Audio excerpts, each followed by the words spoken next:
people feeling? You guys having a good time already?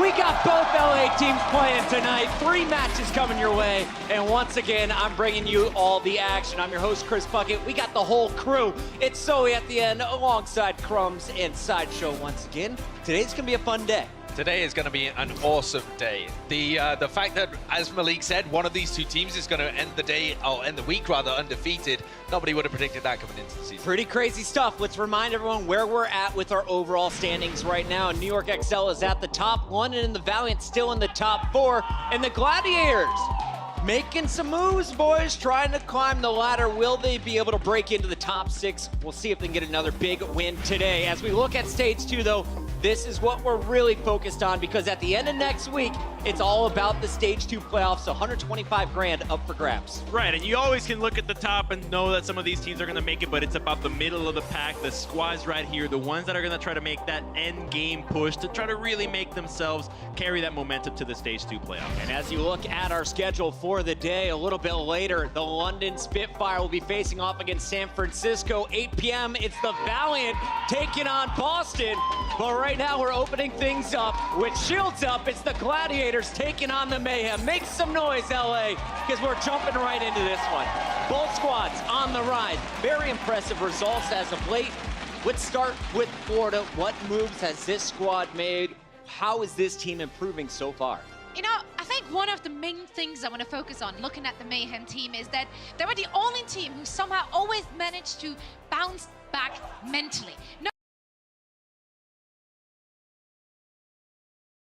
They always took to the stage, dancing, shuffling, and all sorts of weird things and entrances, and they always had that smile on their face. They were always confident. They knew they had the tools to work with on that stage to defeat basically any team, if they just get it together. Yeah, I think you could sum it up in 2 parts. They lose with grace, and they have the memory of a goldfish. They reset very quickly there. They don't have any hard feelings after their previous loss, No. but they're coming off back-to-back wins. You've They beaten are. Dallas, and more impressively, you beat the Valiant yesterday. Yes. And How do you continue this momentum right now? I think a massive part of that has been how well Logix has been playing. He struggled at the beginning of the season. People were saying, is this guy choking when it gets to the big stage? Was it the meta that wasn't working out for him? Well, now with a new patch and some time to get adjusted to the Overwatch League, we are seeing beastly performances from this guy. He picked up 40% of his team's kills on his own against the LA Valiant yesterday, and 20% of the first kills in fight, those crucial first picks, came from Logix. And Ridiculous number. It's only going to get better because part of the Mayhem's rise has come from a increase in the support staff. They've been helping out, funneling resources to the team that they previously didn't have. Any coach, more players, Bus driver. more. Yeah, now now they don't have to drive themselves. It's a lot easier to get to the arena. It's very close now. It's working out for them. You gotta not. It's a driving in LA is a honestly dangerous thing, so it can be very stressful, more stressful than OWL. Let's talk about their opponents. Florida improving in their own right, but the Gladiators are on a 3 streak right now, and we've seen them really fire up since the latest addition, Fissure, has been added to this team. What is the squad looking at like right now? What do you see when you look at the Gladiators? I think you see a much tighter Gladiators. That's what I'm looking at. They can play the aggressive dive like they used to with Fissure, but it seems like he's kind of disseminated his knowledge throughout the rest of the team, so that they have this guy who knows exactly how Overwatch works at the highest level and teaches all the rest of the team. So now we're seeing a lot of different looks from the LA And Gladiators. speaking of dissemination, the fact that now this team also has a lot of fun. It seems like it's one of the squads that really just understands that if you're having fun, you're playing well. And that's Hydration, the guy that is known for flex DPS, playing Lucio yesterday in the decider game 5 against the Outlaws. And that Shaz playing the Tracer. So this squad's flexibility is just another reason why you are a fan of these guys. I mean, they're so much fun. You know, I just think it's incredible funny that it took a guy who doesn't speak the language of the rest of the team to actually improve their communication in the game. That's just glorious. It's pretty amazing, and we got a chance to talk with Bishu. Remember, Bishu's the tank here of the Gladiators. He was having to translate for Asher, now for Fissure. He said the communication's gotten a lot better, but honestly, Fissure's English, it's really good, and the whole team is playing better as a result of it. Enough talking for us here for the pre-show. Are you guys ready to get this started?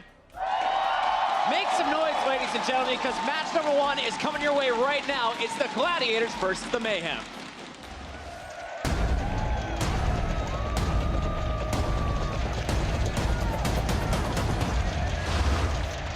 And Gladiators just crushed pushing this fight on the point.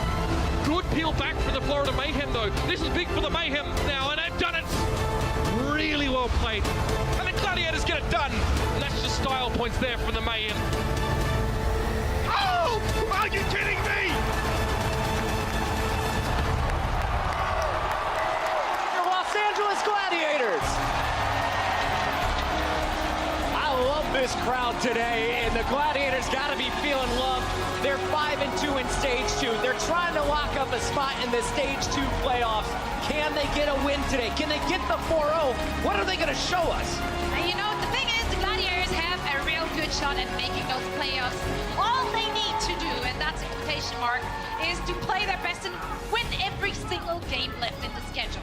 Now, their coach, Dipe, is telling his guys repeatedly that their opponents don't really matter. Only their own play determines if they win or lose. Yeah, the schedule that they've got coming up is actually pretty winnable for them. They've got the Florida Mayhem, obviously, Philadelphia Fusion, and then the Boston Uprising. All three of these games are winnable, and that would probably mean that they overtake London and get a spot in the Stage 2 playoffs, which is pretty unbelievable for what was a mid-table team. Yeah, and they're shooting for greatness, which is what you're mentioning, Zoe, that the coach just wants them to focus on their own game. That's because greatness is not a matter of winning 1 or 2 off games. It's about keeping the standard at which you approach your decision-making. It's like a little decision tree, and the decision tree often has Shaz playing Tracer or Genji or whatever else it feels like, which is awesome because nobody else is going to be able to predict what the hell these guys are going to do except just come at you with a lot of fire. I can't wait to see what the Gladiators are going to be running today. Is Doomfist back in the lineup? I sure hope so. That's a look at our first team. It's time to bring out their opponent. Please make some noise and welcome to the stage, your Florida Mayhem.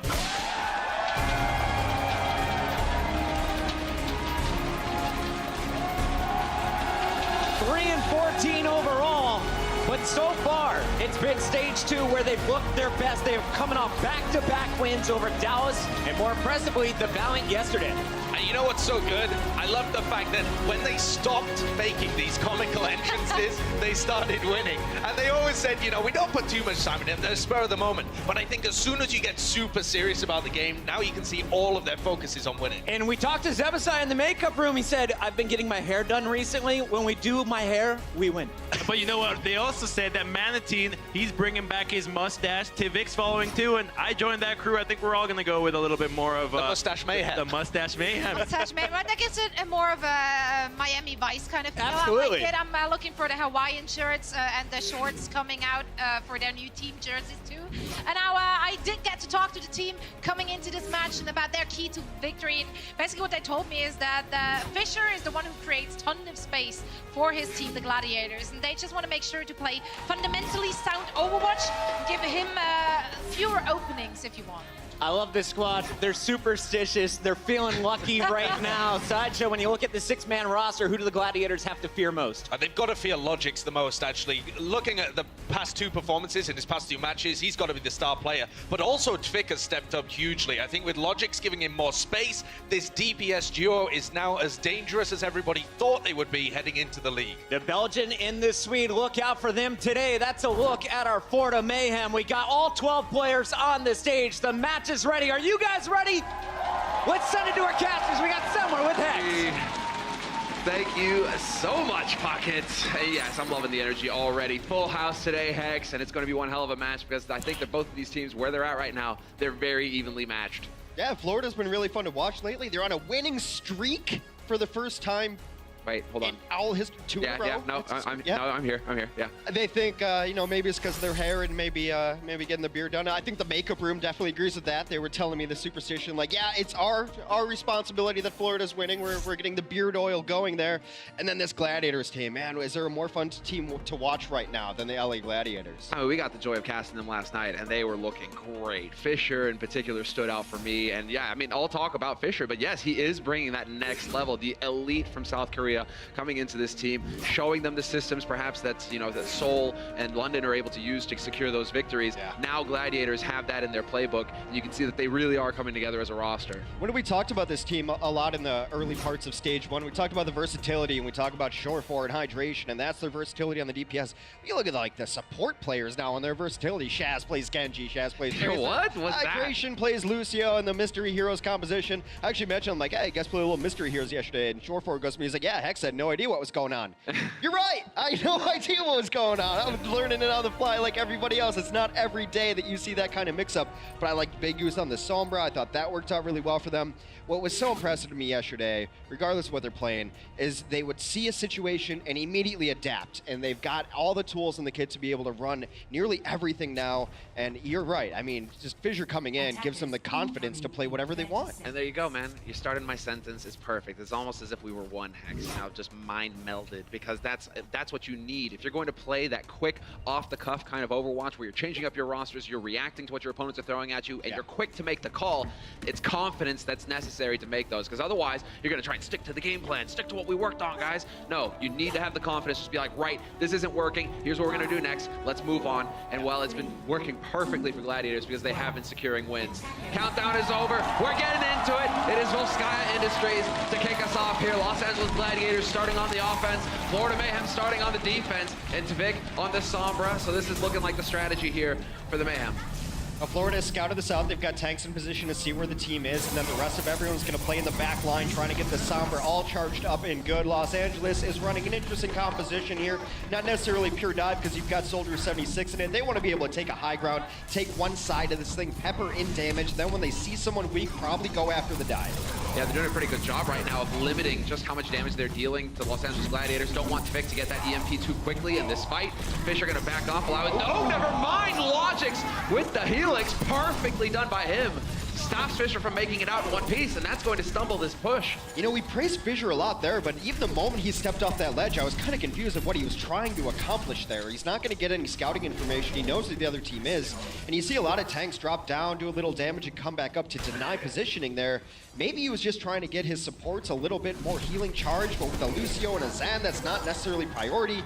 A small misstep there, but now they're going to try this other side. I like taking pack room away from a team running a Sombra. Yeah, exactly. So change of strategy, and again, just rockets flying left and right. We have soldiers on both sides here. And those Helix, man, they do big hurt, but Tvik will find Asher. That's a fantastic first kill here to try and slow things down for the Los Angeles Gladiators. They are making progress on the point. Quickly contested, though, by Florida. But Surefour is right where he wants to be now on this high ground, just pummeling Florida.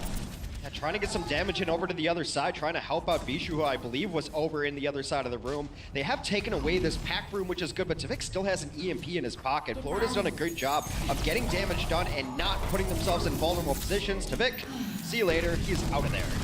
Dude, they've nearly got a six-pack right now, Florida Mayhem. Logic's gonna ruin that along with Zebasai, so we will have the nano-boosted soldier in here, just wrecking everybody in sight. Not gonna be able to find him. I mean, Surefour trying to play keep away there, but runs right into the rest of the group.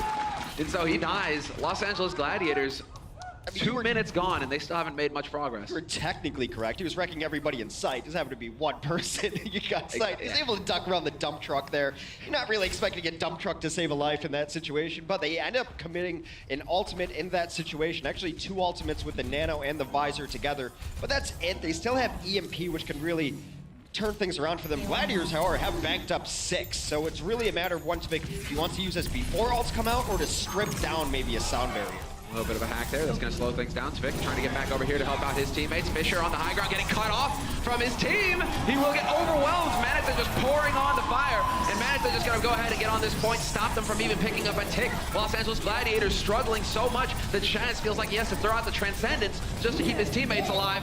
Manita sending a bit of a party favor though, but he isn't going to find anybody with it.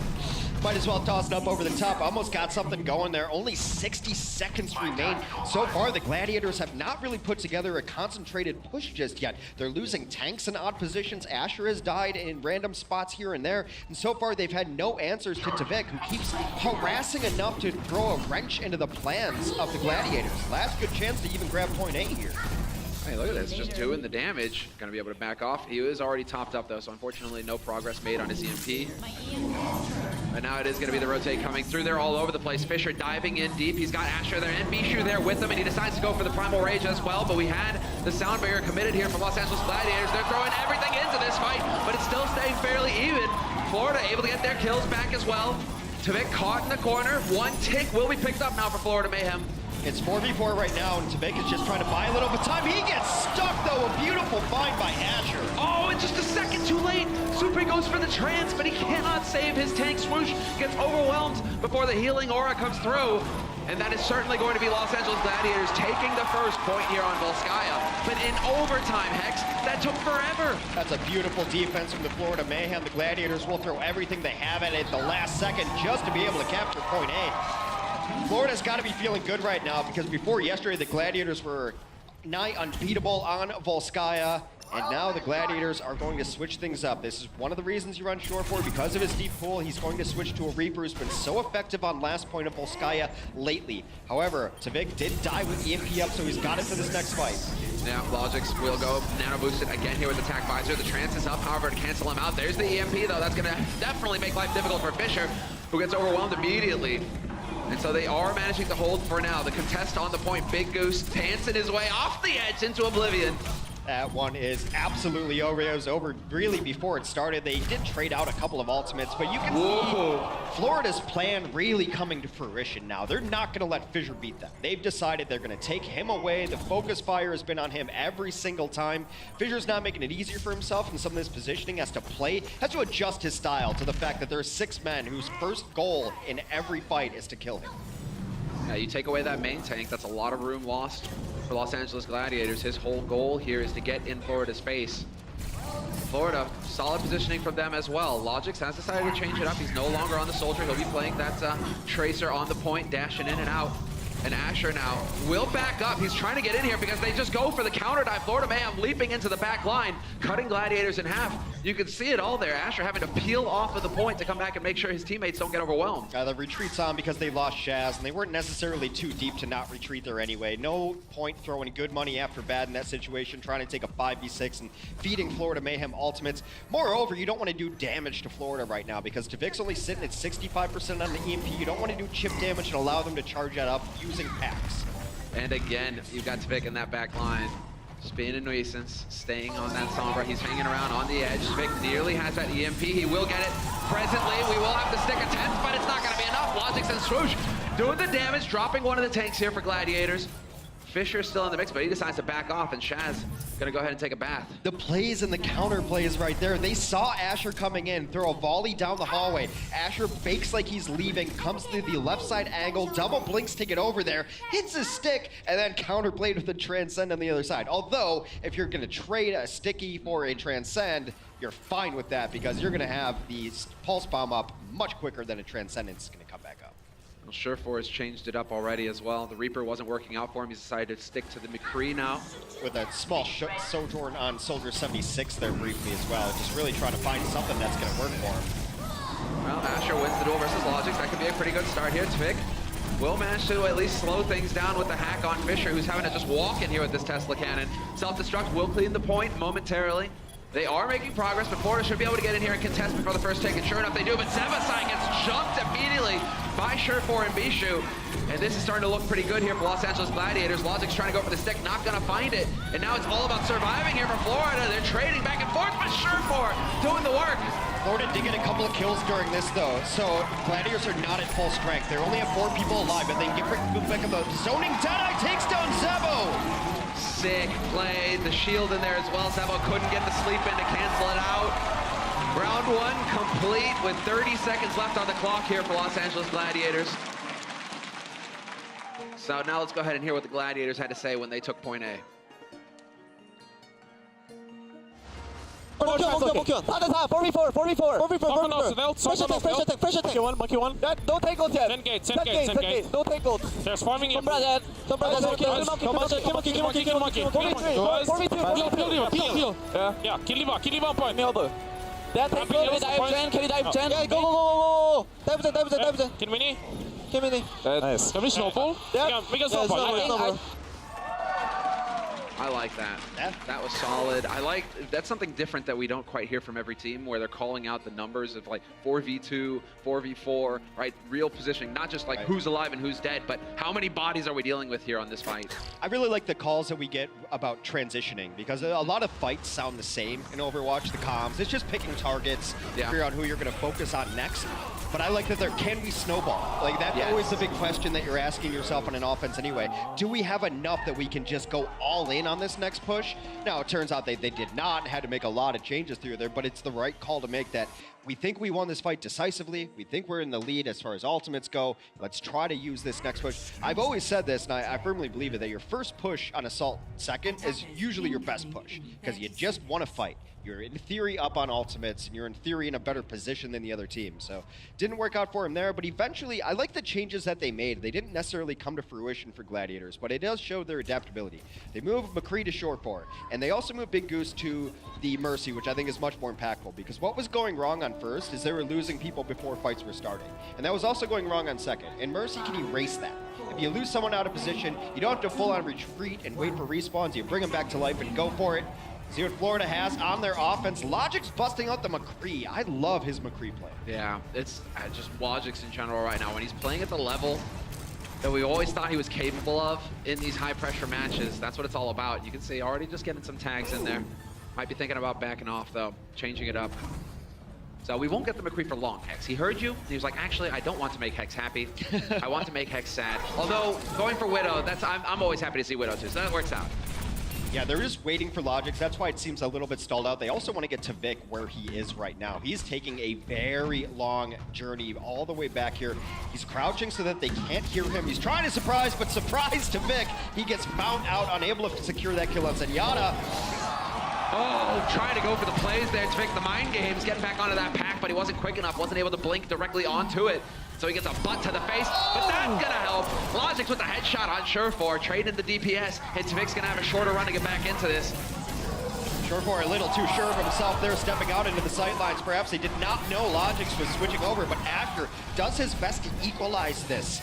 Offense going to be in a better position, though. This is a beautiful resurrection to bring Logix back into the mix, and they can keep going with the numbers advantage and put pressure on the point. You can see how the Gladiators are rotating back, changing up the position.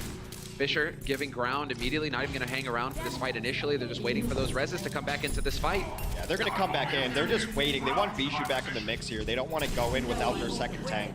Well, halfway there right now. Asher gets spotted out, has to back off. We will have Fisher getting nano boosted though, and he nearly picks up the kill on Zebasai, decides not to overcommit, doesn't want to get too far away from his healers, who definitely need to keep him alive. Swoosh will find Shaz though, the healer's under pressure, and there we go. Primal Rage gonna come out. It's gonna be Winston on Winston action here, laying into each other. Swoosh trying to back off. Zebasai gets the res off again. That's Manison back into the fight, and Fisher trying to do the best that he can here, but it's not gonna be enough. Yeah, res is in his face. It does force out a Transcendence, and I think this will just about be Florida being able to take control of the point, especially with Big Goose going down. Surefour is doing his best, but now Surefour is gonna have to go back to spawn. Florida will take point B in a much faster time. We'll clean up there at the end. We'll see what switches Gladiators wants to. You see Big Goose already moving over. All right, Gladiators in a rough spot right now because they made a wholesale changes on the defense. They're going to have almost nothing to use aside from self-destruct. The good thing is, on the other side, Florida has also made switches. They don't have a whole lot of ultimates either. So Gladiators perhaps correctly reading the situation that now is the time to make changes if at all possible, because Florida, conversely, does not have the snowball potential. Now, this is going to be the straight up fight between the two. Shaz on the Genji is interesting as well. I mean, Shaz really getting a chance these past couple of matches to show us his versatility. Self-destruct, hucked in there. Not, oh, it does find Swoosh, not able to get around the corner in time. Goes up to the big bomb. And so Tvik all the way in the back line got hacked by Surefour in the meantime, and so that was an easy kill there. Nowhere to go if you're a Mercer, if you're a Tracer, and you're silenced. All right, Logic's back to the McCree. Zupei's going to go over to the Ana instead.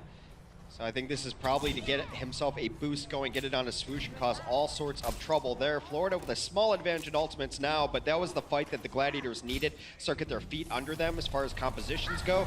Shaz moving over to the Roadhog because Shaz, I guess, is just hitting the random hero button every time he can spawn. Basically, right?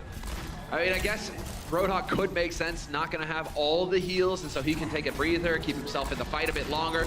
Bishu has hucked himself off the corner, so that's a little bit unfortunate, decides to take a bath. And well, that's not going to help things here for the Gladiators as Florida Mayhem are moving in for the kill. Surefour gets pulsed into oblivion, and that is certainly not going to help when you want him to be getting that EMP up and running. It's going to be very difficult now with Logix is down in this fight as well. And as soon as he can get 1 or 2 kills on the defense who can stabilize on an assault second, Florida still believes they have a chance into this though. Zeba with a nice barrier catches everybody. To Vic, able to rewind out of trouble. That was a close one. And they're having to give ground here. Somehow they're managing to stay the fight, stay the course. Los Angeles Gladiators pushing them back. Shaz will find the kill with the whole hog, and wow, that's an opening though. Twix sees his opportunity. 2 big kills for him. Can he get the third here on Big Goose? That would be monstrous. And 2 big kills, but it came after they had just lost 4. So Tavik, it's a nice flashy play. You can add it to your highlight reel, but as we've seen so many of those highlight reels online, they happen when it doesn't really matter. That fight had already been over right there and in trouble. So you need those feel-good moments though, X. yeah, I mean, video editing is a wonderful thing. Chaz on the Roadhog is actually really cool. I like this because 1 kill on the defense is essentially a fight win for the most part on a lot of assault maps. Well, that's interesting. Yeah, a boost onto the D.Va here. I mean, D.Va can do a lot of damage. You can see she's chewing up Fisher. Fisher nowhere to hide. Bandits and another kill here on Big Goose. We'll go ahead and pick up another one as well. Tavik there to lend a hand. Self-destruct just going to get thrown into it here by Bishu. Bishu, no rematch possible. Denied by Manitin. And now they make real progress here on the point. Gladiators waiting just a moment here for the last second to contest it. Wall is out here from May as well. That's Shaz nearly getting 1 clipped there by Tavik. This is that moment now where Florida Mayhem, they're looking to just seal the deal. They're doing a good job of trying to stagger things out here. Like, yeah, exactly. Gladiators, they're staggering it. It's way too late. Chaz with the kill. They got 2 kills here, and now Florida has to know that there's no way that this is actually going to go through for them. They're just wasting time by staying in on this point. They're feeding ultimates the other side. And every time the Gladiators have needed 1 or 2 kills, they found them at the very last second. It's one of the reasons that I love running a defensive tracer on Volskaya last. And it doesn't necessarily seem the most conducive point for it, but if you can get 1 kill, you get a pulse bomb, you absolutely win the fight. And after the team has tried to go front center so many times, oftentimes they'll try to go through the right side or go through the hallway, and that's pulse bomb heaven right there. The Gladiators have found every kill they need in the most opportune of times. You can see Tavik once again trying to draw them back to the point. He's going to get left on immediately by Fisher and has to recall out of there. That's a bit dicey. Logic's finding the kill on Asher, though, is a good start. It's an opening here for Florida, but they need to get onto this point and start taking the fight to the core of the defense. Sound barrier committed immediately, but Tavik with the stick on Big Goose removes him immediately as well. Logix gets overwhelmed.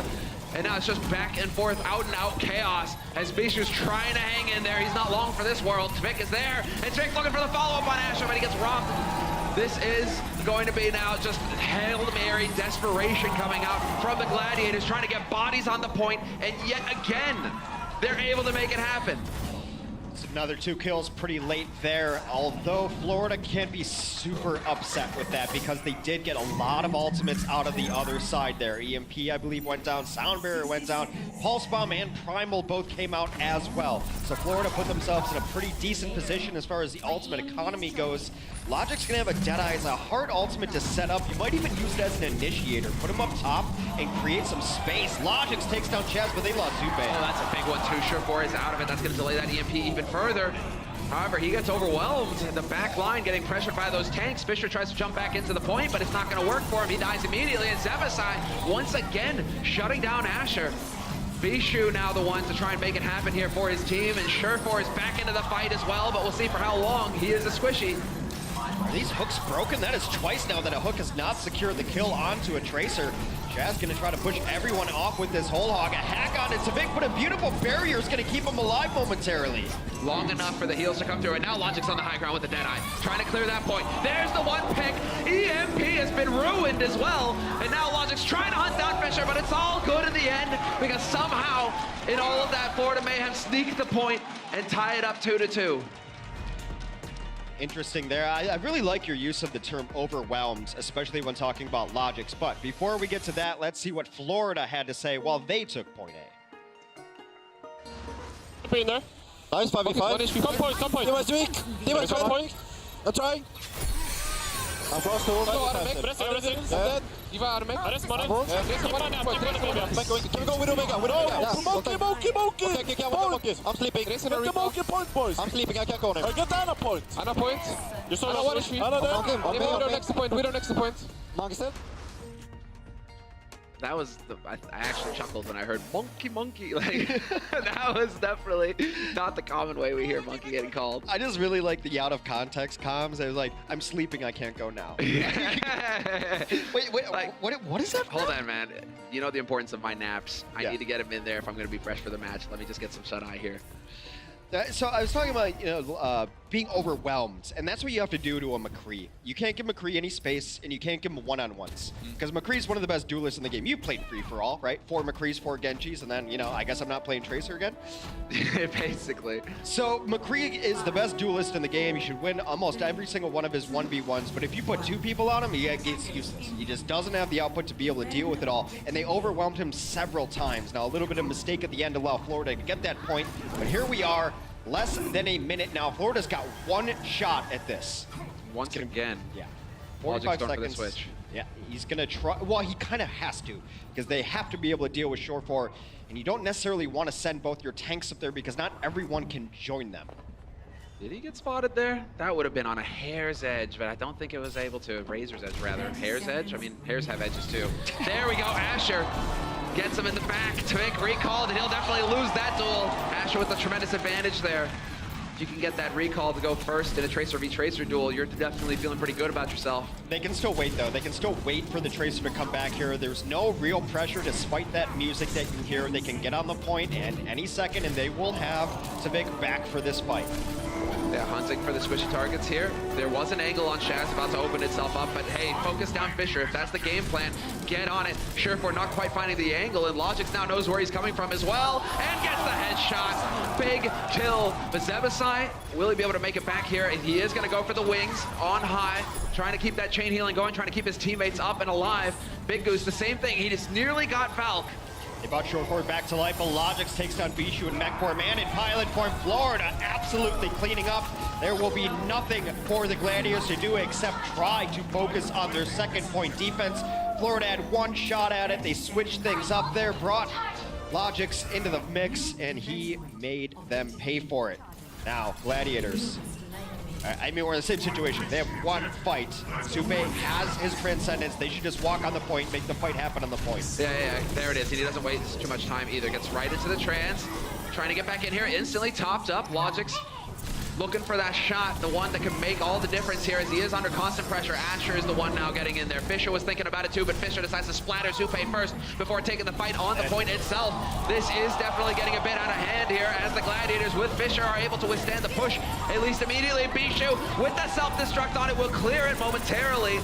Gets the remake as well. It's very likely yet, as Fisher was able to take down both supports for Florida very early in this fight. Adds himself a 3rd.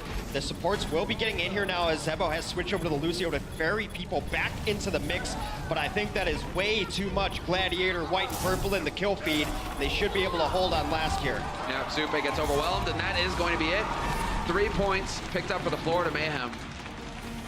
Total, that is 1 point here, and that is actually a big deal. With only a minute on the clock, they actually managed to get quite a bit out of that overtime, for that second round. Yeah, you see both teams running a Mercy there on the first point, and that's because you do need kind of the reinforcement mechanic. Now, in the early days of Overwatch, sometimes the full-on resurrection of bringing 6 people back to life was a thing. Hunt the Mercy. Teleporters used to exist. They still exist, I've heard tell.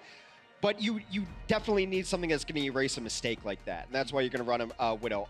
A Mercy. Also helps out your Widow in the fight. And I've said it again, but that's one of the reasons that you're still going to see Mercy is because Widow's always going to die in a spot you can bring her back to life, for the most part.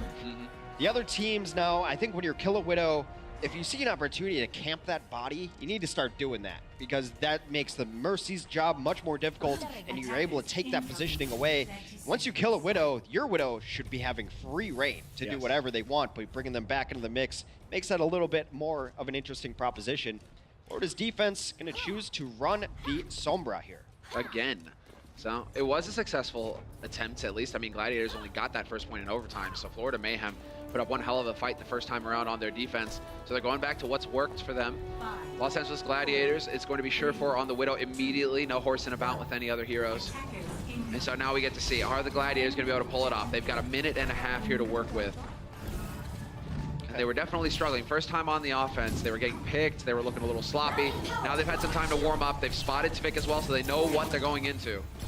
Yeah, that 30 seconds is actually a big deal. It means that Los Angeles Gladiators very likely has 2 chances at this. So they can kind of bum rush this, but the downside of that is if you rush in and you get full wiped, then you're going to have to rush into a team that has ultimates back. Exactly. There should be a bit of an edge there, a bit of an advantage, but we'll see. Zebasai not making too much progress on that Valk. Big Goose instead pulling way ahead up to 40%. And now Surefour looking for the crazy angle here. Does he catch Logix off guard, though? Logix walking up to the high ground. Logix out in the open, but he takes one shot. That gives it away. Doesn't matter. Logix goes for the pink. Gets picked. Zebasai will get the res off on him, though. So the duel can continue. Well, they do have a resurrection Oh, advantage. boy. Zebo, what are you doing? Zebo out in the open. Manitin there to body block. Barely saves him, but Zebasai, man, caught sleeping there. Zebo hit the panic key there. You saw him after he took that huge damage. He just started going back and forth on his keyboard, on his mouse, dancing around. This one is over. And Surefour with the Redemption Widow Tour after a rough day yesterday on that hero on Gibraltar comes to life and shows you why he can still play Widow. I'm still kind of taken aback there by Zevo. What do you think killed your boy in the first place? You know, Logix died from something, Zevo. He didn't just flop over for no reason. All right. Still, he was able to recover. Great work there from Manitin to get the body block going to keep his healer alive. And we will have the second point push coming in now for the Los Angeles Gladiators. They need to get 33%. That one tick is what it's all about. Surefour here on the McCree now. Trying to keep that distance so he can just plink away and try to get the headshots. Nearly gets clipped there. The focus is still on him. Manitin hoping to get back around the corner, but it's not going to happen. He does have the self-destruct, though, to continue to buy a little bit of time and to get that rematch going. Now we are in overtime here. Teams trying to get to the point, need only 33% to be able to take this map successfully, but Florida's got different plans. 2 quick kills. Asher, Surefour, Big Goose all down. No damage, no healing. Florida says, get out. Wipe out. Fisher goes leaping in, but he will not make it in time. And it's the draw in the end here to kick things off. Yeah, that's kind of how I feel about it, you know? That's kind of just, I mean, they didn't get the one tick, but neither did the others. I don't know. Well, draw. Hey, these teams are close. Let's hype it up, right? It's a draw, but that means that we still have 3 more maps to go. These teams very close together right now. And who would have thought that Florida's able to hang? They look like a new and invigorated team on a 2-game winning streak, looking for the 3rd. We're going to hit map 2 right after this break. The Overwatch League is brought to you by Intel, the official computer processor of the Overwatch League. T-Mobile, America's best unlimited network. And by Omen by HP, the official PC and display of the Overwatch League.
In week 3 of stage 2, the Gladiators wanted to build on their momentum after taking the first game against the Spitfire.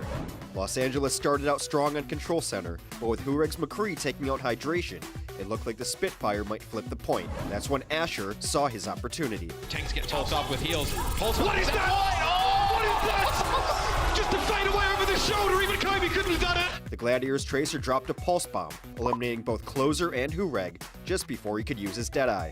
Just a flick, and he gets 2 of the most high priority heroes to the side of the London Spitfire. Asher then took out the Zenyatta and ended London's push. The London Spitfire just had every opportunity they had to take this fight taken away from them. The Gladiators took the round and won the match 3-1. What a show from them. That right there was the turning point where Asher and the Los Angeles Gladiators took a sour moment and turned it into something sweet. Presented by Sour Patch Kids Candy. All right, welcome back, everybody.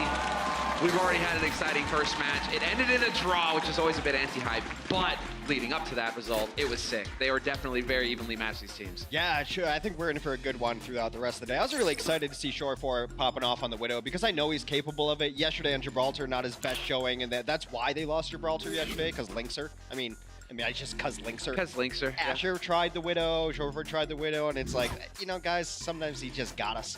But Shore 4 is going to be out for the next match because this young gentleman will be stepping into his place. That will be Hydration. A lot of good hero plays on the Hydration. I've heard he's got a fist. Yes, and it is full of Doom, as I also hear. I would love to see some more Doom Fist. I don't know if we'll necessarily see it on Nepal. Shrine, I don't know. I watched a lot of Chinese Overwatch, and they ran Doomfist on every map. So I could honestly say that I've seen Doomfist on this map. I've seen it on Shrine a lot because you've got that pillar in the middle that everyone kind of has to fight in the boxing ring, as it were, the squared circle up there. So finds all these angles. There's a lot of walls to knock people into. I don't think we'll see it if we were on Lijiang, perhaps, because Control Center was where we saw it yesterday, and that's also very good because everyone's going to fight in a hallway, and he just punches everything in the hallway. But Hydration coming in for Control, not that big of a surprise because he can also run a Pharah. Pharah is very well run on Control here, depending on which stage we go to first. Of course, you know, they all play a little bit different. The outlier in Nepal is always Sanctum. Yes, and that's where you see some variety. But you also see the Pharah in play there because of those choke points. You see the junk as well. So we'll see which flavor we're going to get here today, Hex, as we get the map flying through. Not going to be this point. It will, in fact, be a different one. But this one's pretty too. Yeah, it's pretty too. Let's just enjoy the scenery. There we go. Yeah, that's what Sanctum looks like from the outside. Not a whole lot of fighting goes there. Mostly you see tires going on those walls on the outside. Just leaving marks everywhere. For shame, Junkrat. For shame. Yeah, that's a monument, sir. Have some respect. Just wants to blow everything up, Hex. I get it. You gotta admire that, you know, single-minded obsession with shrapnel. It's called focus. It's called focus, people. All right, well, here we are. We are on the Sanctum stage. Hydration is on the Pharah here. Can be very good at shutting down these points over here. And then also, when they get on the point, a concussion knocks everyone into the murder hole. And that's exactly it. The murder chasm, Hex. Murder chasm. That's right. Map. Yeah, that's right. I gotta get it right. The murder hole could come up later if we do go to Ilios. And it is going to be Fisher with the Halt, and that's exactly it. Not only do you have Pharah with the rockets, she's got that concuss, and then you've got the Orissas with the Halts. You're just knocking people off of the cliffs left and right. Logix will find the kill on Fisher, but he gets rezzed immediately by Big Goose. Good positioning there by the Mercy, able to get that key ability off. And that will allow Los Angeles Gladiators to continue having a bit of a presence here. Each team looking for the first one to make a bit of a mistake, made of a slip. Hydration taking some orbs to the face. He's not going to be too happy about that. Harris taking so much free damage from Hydration around this edge over here. He's doing so much. Logix does get another kill. There's going to be no resurrection to bring Chaz back into this mix. And meanwhile, even though they've gotten some kills on both sides of things, no one's taking control of the point. Florida will wrestle first control. Ooh, nearly there. Yeah. It was Bishu just trying to get in there to tap it. It looked like, but without a mech, he's definitely a bit too squish. Tavik will get the best of him in the end. And so now Logix, he has the edge. Curious to see if Hydration decides to stay on the bar now once you want to try and get back in here, because he got 2 long-range hit scans that are just ready to pick you out of the sky. On paper, you would say that you don't, but Hydration's been playing in this weird angle, so he can maybe keep going. I'm more interested that Asher has moved over to the Hanzo, of all things. We've seen Hanzo try to go against Orisa, and it just seems like a futile effort against that shield, unless you get full focus on that shield and start opening things up. Oh man, just the shield.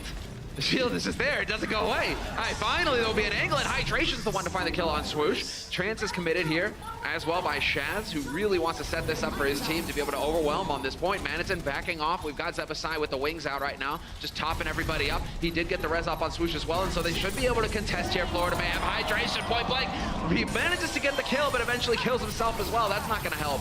Well, he does have the reset button, though, because he's got his own resurrection up there. You're going to bring Hydration back into this mix, and he takes down Swoosh. There goes Zebo. There's the boop onto Zupe. Oh, no. Logic's so disgusted with it all. Bishu helps him out, but he does wind up in the chasm. He gets run over by a 2-ton Korean mech right there, put him into the chasm. Logic's going to pop his sight right away to give his team vision before he switches, and then he's going to switch over to the Tracer. So it gives them a little bit of intel. Might as well pop that ultimate to see where they are at, and then switch over to the Tracer. See where they want to try to set up now. Going to be difficult to find value out of this tactical visor. I actually wouldn't mind seeing Civic go for some sort of flank to come behind Hydration and try to get value out of his tactical visor. Oh, this is incredibly frustrating. We will have bongos getting traded back and forth. Shield is out as well here, and with Swoosh gone, that's going to slow things down. He's only just now rezzing back up. Never mind, Zepasai going to be able to sneak the res in. And so he is back into this. Logic's finding the kill on Shaz. Could be the opening here for Florida Mayhem to start actually having a bit of presence here on the point as Civic decides now or never for the tac visor. Really try to press the advantage here. And yeah, Hydration gets picked immediately. Hydration jumped right into that. He was fine and safe for a while. It's interesting that he chose to just walk around to the point, maybe trying to pressure it just a little bit to put a toe on it, but there's no way he's living through that tactical visor. Perhaps he just mistimed it, thought it was going to run out. That happens with Deadeye a lot. People still don't understand Deadeye lasts about, well, conservatively 45 seconds. Just waiting to see when Asher is going to be able to pull off something big here. He's definitely been a bit quiet on this Hanzo. The Dragon can be very good, especially if the team is on the point or if everyone's choosing to be on the stairs. Because if you're on the stairs and a Dragon comes through, there's not a whole lot of places to hide. Oh, that's a big play here from Hydration. His positioning is impeccable. Really forcing Florida Mayhem into a bit of a dicey position here as Logix is going to be able to get back onto this point to continue to contest it. Continue to keep this fight going. Bishu with a bit of a drive-by there. The Dragon goes sailing right through, and Asher will collect his kill. Logix is down for this fight, it looks like. The Yoink does pull them out of position and in Hydration's rockets as he's trying to get through here. Gladiators have to win this fight to take the stage. Florida already sitting at 99%. Tavik is very low, but nearing his own tactical visor, which is going to be a huge help to trying to take Hydration out. Florida decides to not give up bodies on the point and will give up the point instead. That was a great halt. Right into their Helix rockets there from Tavik. 2 big kills. The Supercharger is out now as well. Hydration will fall to Zupe, and now you've got the tac visor in here, ready to mow him down in droves. Big Goose gone, Bishu as well, and they will not be able to get back in here and contest this point. Los Angeles Gladiators will falter, and Florida Mayhem will take the lead on Nepal. Victory visor there. The interesting mix of DPS coming out from the Gladiators. It just seems like they're both inconsistent, right? So you saw like just two wildly you different. Can say it. Asher's got 1 kill and 1 elimination. The Hanzo definitely didn't work. The Hanzo main is definitely not helping here. So when people on the ladder insist that Hanzo's good, you can bring up that clip. Hanzo can be good. It just he can be. Just not against shields like that. I think in that situation, the damage is too inconsistent to really finish off kills, and that's especially when you're going against what you're going against. You're going against double hit scan, so already Pharah's in a rough spot. And then you don't have hit scan of your own to finish off Pharah's splash damage, right? So yes, you can hit, you've got the big burst potential of an arrow or a rocket, but not consistent enough to really be able to bank on finishing off kills. Oh, we're going to continue here as we move on. There is going to be the pillar there in the middle, in the ring. Hydration stepping in there, getting dusted up already. Hydration getting a little low there, has to be careful, allow for his healers here to top him back up again. And well, for now, who is going to make the first mistake? Who is actually going to fall? Hydration again, having to dash back to safety. That was cutting it a bit close, and they will get that first point take here. Florida Mayhem now have control, starting to gain percentage. very low, just bullied off the point. A lot of consistent damage from Logix there to get Hydration low, so he's not comfortable in the mix. Hydration at 60%, did a lot of poke damage early on there, but it's about finishing the kills. They will dive back in. Who is their dive target, and can they secure a kill? But a nice retreat and peel back by the tanks of Florida keeps everyone alive, and Gladiators back to the drawing board. Get out. Yeah, get out of here, man. Like, Logix, there we go. Managed to pick up the kill on Bishu, but you're right, they're falling back, and that's exactly where Tvik wants to be. On the other side of his tanks, he can just sit back, let those big, beefy guys serve as a meat shield, and he's just constantly, you can see Hydration, always low HP in that fight. Asher, always low HP. Makes it really hard for them to commit and get in there and hunt for those kills with their tanks. You know, a lot of people talk about McCree as being able to catch a dive, or a Junkrat being able to catch a dive. Soldier 76 is good, especially against a Winston who's going to be initiating the dive. Not quite there, Logix. Not this time. Hydration shakes his head, rips off his. And while it is going to be Tvik, he still has the tack visor, and he decides to commit to it. Hydration dancing on the edge. He's got the reflex, but that's not going to help him. Just barely gets around the corner in time. Eventually, Tvik will claim it along with the help of Manitin. But the tanks are still alive here for Gladiators, and they're still hunting for kills. Fisher not letting go. Tvik, you're going for a long ride down. Fisher makes sure of it. Very nice there to actually secure this fight. It should be all over right now. They're just waiting for the cleanup. We'll flip it over. Florida, though, only one fight away, just about at nearly 80%. They're going to have some stuff to work with. To finish that thought, when you're going against a Soldier 76 in a dive composition, you need to lead with a D.Va. If you lead with your Winston, which has been the Gladiators' MO, he's going to take too much damage on the way in. And even if you show him your back and do the butt dive, as it were, you're going to be in trouble. Hydration busts out a blade. Oh boy. Oh boy, he is going to get overwhelmed though. Quick reactions there from Florida to avoid that deadly ultimate. And they're able to back off in time. Bishu getting DMAC though. Logix is relentless. He is constantly pumping out the damage, getting the kills. Fisher, nowhere to hide for him either. And Florida Mayhem once again find themselves perfectly at home here on the point.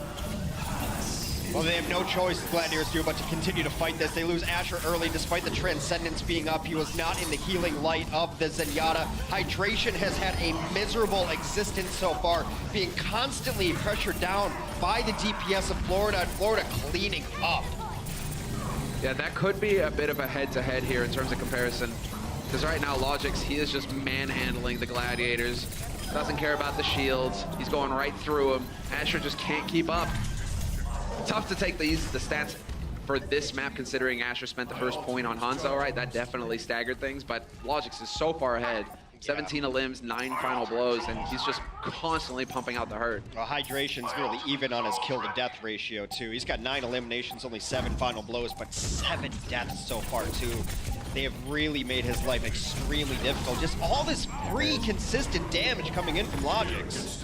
Yeah, constantly just getting in there. Asher will win the duel versus Logix. We might have jinxed it a little bit there, might have cursed him, but Tvik is here with attack visor. Last time we saw him get it to good use, and there, sure enough, finds Shaz.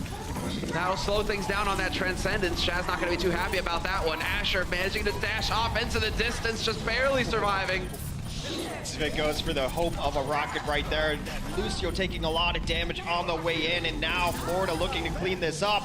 Big goes down, just trying to dance on the point is Asher, but he is dispatched without haste. And they're not going to be able to make it back in time. It will be the 2-0 victory on Nepal for Florida Mayhem.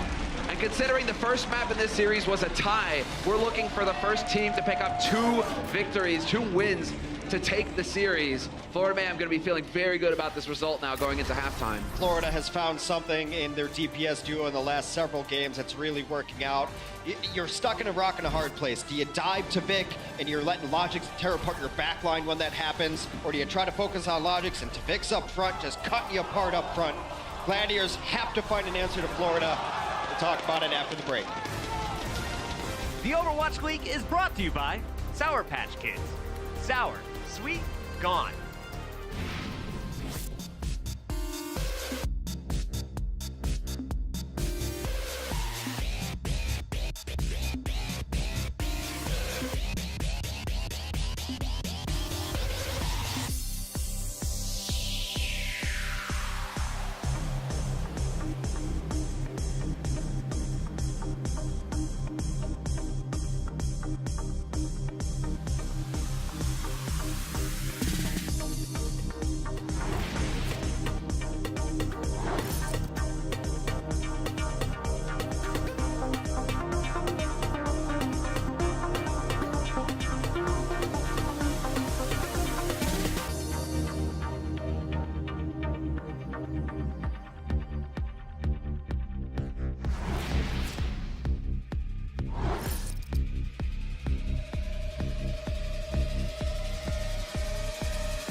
in the mix.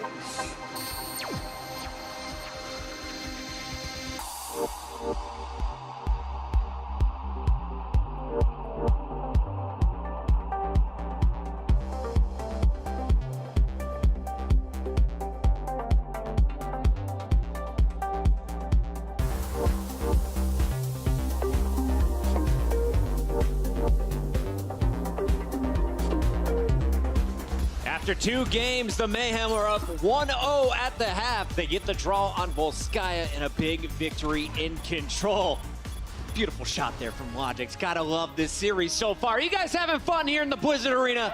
Yes, welcome back. It's halftime. It's match 1, and already we're seeing some insane Overwatch. The Florida Mayhem, you asked us 2 weeks ago, will they stand a chance against the Gladiators? None of us on the desk would probably say yes. Watching them in their last 3 matches, this squad is improving every single game. Yep. Let's start, though, with game number 1, because I felt like this was one where Florida should have been on the scoreboard. Instead, at the finish, we're at 0-0, 3 points each. It's a draw, which means we went into game 2 starting fresh. But how did we get to that draw? It looked like Florida was in the driver's seat for most of this game. Right, so draws happen sometimes in the Overwatch League, and it typically hinges on the defense playing really, really well, and that's what happened. Florida's first defense was sublime, really. The point A was capped in overtime, so going into the second point, Gladiators don't have a lot of time, and similarly for the Florida Mayhem, the same thing happens. So if when you don't have that much time on your second round, you're really just trying to go for a Hail Mary pick on the Widowmaker, which is why we saw it be played so damn much. Yeah, and in general, just the fact that Florida Mayhem were so tight with their DPS, that you had Tvik running the Sombra so much, and that opened up Logix, who was able to go ham again. This guy has been on fire their last couple of games. The Widowmaker has been a speciality, but the guy can bring it on the Soldier 76. He rotates with Tvik on the Tracer, and he was mashing people this match. He was dominating Surefire in the Widow head-to-head up until the very end when Surefire had that crazy clutch in time back. But Logix was just so consistently good throughout Volskaya, and to be honest, on Nepal. You said it looks like this is Contenders logic back. For anyone who watched Contenders before the Overwatch League kicked off, this guy was a rock star. We said maybe he's the best tracer in the game. Today, he shows you can get it done with all of the hit scan heroes. Yeah, and this demonstrates some kind of adjustment for Florida Mayhem, because previously they'd only had everyone Tracer. Then for a period in stage 1, they were just like, oh, that is ridiculous. How does he hit a shot like that? That's ridiculous. Asher blinks over to him, and he just goes 90 degrees to the left. Oh, he doesn't even see him. He actually has no idea. It's all based on sound, I think. It's all about your headset, guys. Make sure you're playing with headphones at home. Let's talk about Logix's partner in crime, though, because it wasn't just one DPS player. Tvik was getting the job done, and I was a bit surprised. Historically, we've seen him on Genji before. We've seen him on Fire. He can play all kinds of different heroes. Starts off with the Sombra, kind of expected, but I was really surprised by how often they're running him on Tracer. Well, his Sombra to begin with the first point is always a solid pick, because if any team tries to play slow into you, you're always going to have the advantage. The EMP comes up, you got these nice little hacks onto the D.Va, that's preventing her from getting the mech. That just hurts. As a D.Va player, I know that pain too well. It's awful, but the thing is, when you're playing the Sombra, you're so important, and if your abilities go interrupted, or if you get a bad EMP, the fight is almost always lost. So you have the ability to win and lose fights, and that's what Surefire and Tvik were trying to do this match. Yeah, and I think this is also a really good read by Florida Mayhem. They look at the DPS the Gladiators are running. Probably no Genji, because there's no hydration. That means you can run a Sombra way better, because by the time the soldiers got into position or the Widowmakers got into position, you've already got an EMP, and that's basically a one fight. So if you're not playing against a Genji, Sombra very powerful on the full sky. Fissure didn't seem to have as big of an impact in our first game as we've seen in the past. You know, normally you see him taking on 3-4 people winning the fights. He was still having his clutch moments, but wasn't as successful. It looked like Florida was kind of targeting him and getting him out of his game. But that opened some things up for the DPS on the Gladiators. We were looking at it. Asher, great game on the Tracer. What did we see from Asher's teammate Surefire, though? Yeah, so we've been hyping Fissure up so damn much. Every team's taking notice, and the fact is that now they really just want to focus him, because they know when he goes in, everybody else is going in. But that paves the way for Surefire to pop off. If his accuracy is on point, he's going to go uncontested, and that's what allowed the Gladiators to actually take this point and give this map a tie. This should have been a Florida Mayhem win, but Surefour just clutched in with his play and was able to give us the draw for What was the Gladiators. biggest game-changing moment for you, Sideshow? How did the Gladiators walk away with the draw? In my opinion, when it goes over to Time Bank and Surefour, who's been having a lackluster game, this is the moment. He suddenly turns it on, and I don't mean the infrasight that he just turned on, the wall hacks. He just suddenly came alive and got a load of shots, took out both of the supports, destroys Logix, who was getting the better end of it the whole time, and goes on to draw the game. Like that, if that moment doesn't happen there, I think it's Florida taking the win. And so that's a huge pivotal moment. But it's really cool to see because yesterday against the Outlaws, he got bodied by Lincer, just straight up. So I was looking at this thinking, how is he going to deal with Logix? Right. Logix is even more on fire than Lincer, but he just went through it, and it was a confidence-based thing. He actually hit his shots, he knew where Logix was, and he was able to take him down, which is a reassuring sign for this squad that is not going to be deterred by previous performances. They just play their own game. If they know it works, it'll show. The Canadian keeping up with the Belgian in game number 1. It's a draw. So we're entering game 2. It's control on Nepal, starting fresh. This is a big one. You only need, I love these guys behind me.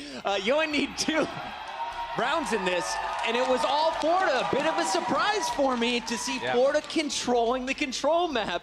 We saw a Hanzo, we saw an Orisa. What were the Gladiators trying to bring to the table? Because it clearly didn't work. So you were using Drake quotes yesterday. I'm going to use a DJ Khaled quote. They played themselves. You played yourself, LA Gladiators. You tried to bring out a cheesy composition that we really haven't seen too much, or perhaps it's some kind of 200 IQ thing.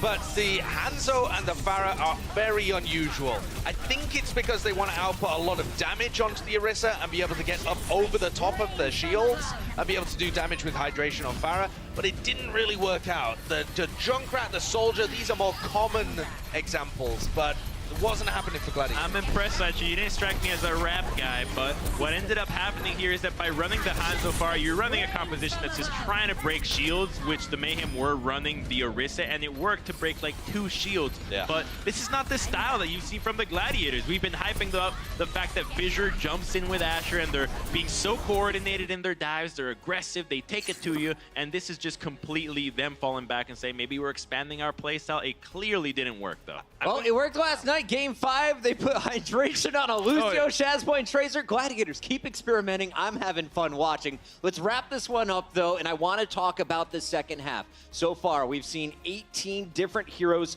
Florida Mayhem fielding 13 different heroes just in the first 2 games.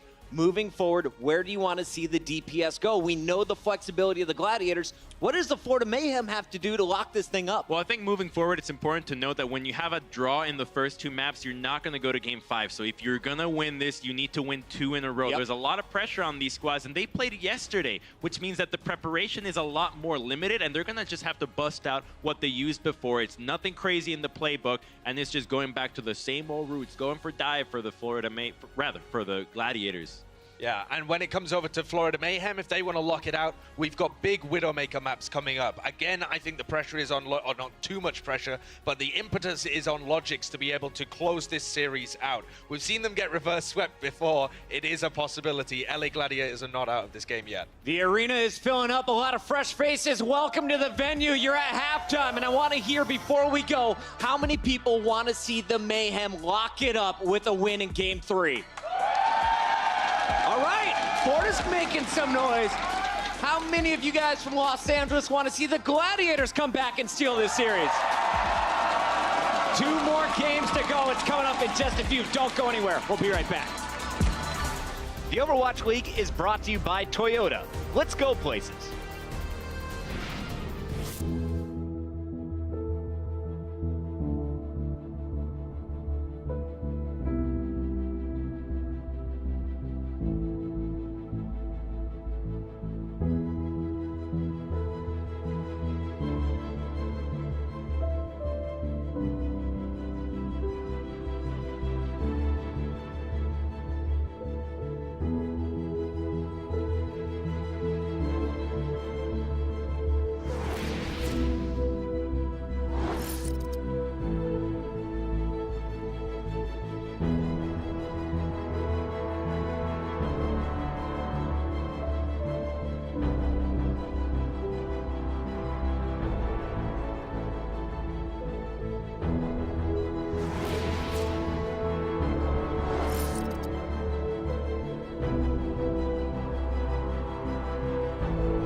Florida Mayhem had the 1-0 lead over the LA Gladiators in another very close, very competitive, and highly technical game of Overwatch. Now, in my personal opinion, these two teams have been two of the biggest surprises so far in Stage 2, for sure. No pun intended. The Florida Mayhem in particular have been very interesting for me to watch. They're walking around the arena with a whole different energy. They have their heads held high, and it's been really cool to see them get their confidence back. Anyways, we still have a whole nother half left to go, so let's go ahead and kick it over to our casters, Simler and Hex. Thank you, Malik. Thank you. It's like right there. I love it. The big stage, the big monitor. What a sick stage we have here. But thanks, Malik. Yeah, I mean, now we're gonna get into it. This is the meat and potatoes of this match because we had the draw on the first map, so it's still up in the air. We're looking for the first team to pick up 2 map wins here in this series to claim it. Yeah, so set point for Florida as we go here into Hollywood. And I think there's a lot of things that the Gladiators can fix here. I think that there's almost a over-reliance on Fisher because he's been so good for them. They expect, hey, just go in and dive and kill 3 people. But Florida's done such a good job of catching these dives with the tanks to come back and help out their team. Zappis is coming in for Logix. So Zappis got his name from Zap Shooter. It's nice to hear that someone else has a lamer name origin story than I do. Oh, mine's pretty good too. I mean, yeah. Dogs of War, Frederick Forsyth. It's a good book. It's a good book. But, yeah, mine was a random song playing on my iPod. There you go. Not a whole lot of thought went into this. But yeah, we're going into Hollywood, so you're going to see more of the dive again, very likely from the Gladiators here. And I think if you're going to run this dive, you have to give Fissure some help. And maybe that's in the form of Bijou to eat up some of these bullets. I would actually prefer if they sent Hydration in with him, especially if Florida's going to be running a 76. Because why Genji is so good at the dive is not just because the damage he can put out, is because he can operate as a half tank for that time when deflect is up. You dive in on the Soldier 76, he has to stop shooting, otherwise he's taking all the damage. It means that your Winston is in there with a lot more health and can operate longer in that dive situation. So we'll see if they make adjustments there. And, you know, oddly enough, give Fissure some help that he desperately needs. This is really interesting to me, though, just because Florida Mayhem, they're changing up something that's been working for them now. You know, it's like, okay, yes, they brought in Zappis, great, but you're picking up map wins in tight situations. Do you really want to be messing with the roster right now, or should you just try to continue with what's been working? I mean, it's going to be interesting to see Zappis play for sure, but Logix has been popping off right now. He is definitely hot and warmed up for this game, so Zappis has got some big shoes to fill here. Yeah, very interesting to take Logix out of the mix. He's been in this roster for the most part. I mean, of course, because they only had 6 players. Is everyone rich in Hollywood? Is that the idea here? Yeah, I mean, it's just really weird that they got a screenshot of my car to put in this map. Okay, heck, esports dollars, esports life.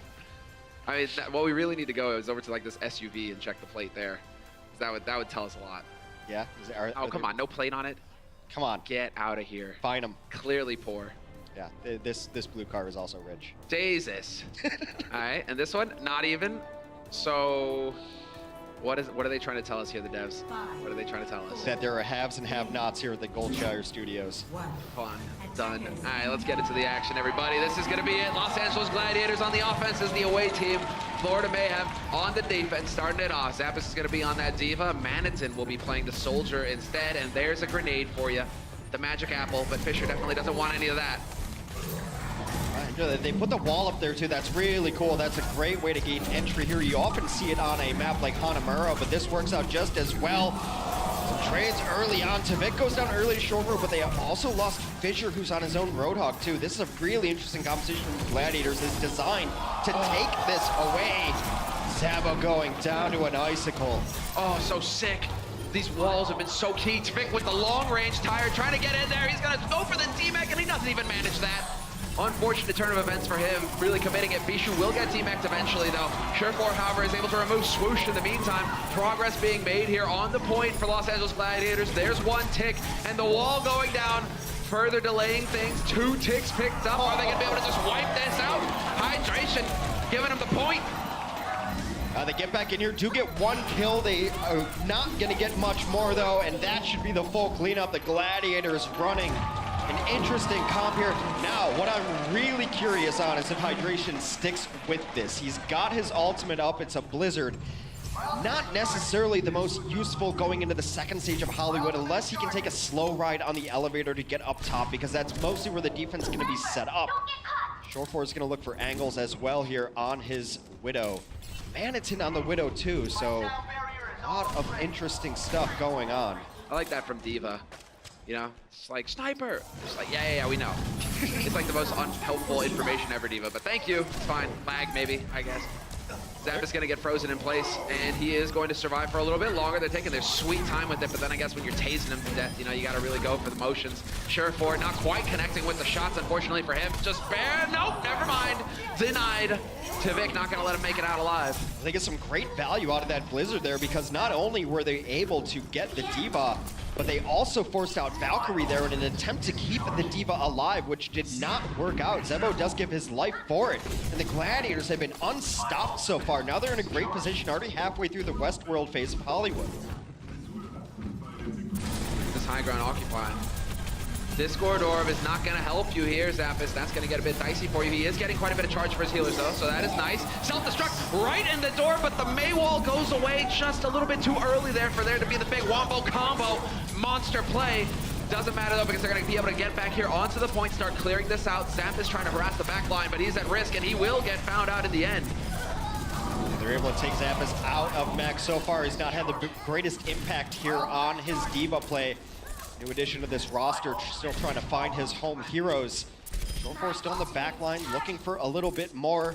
Trying to find an angle here, goes for the grapple. Really hit his head in the awning there. Painful. Always wear a helmet, Shore4.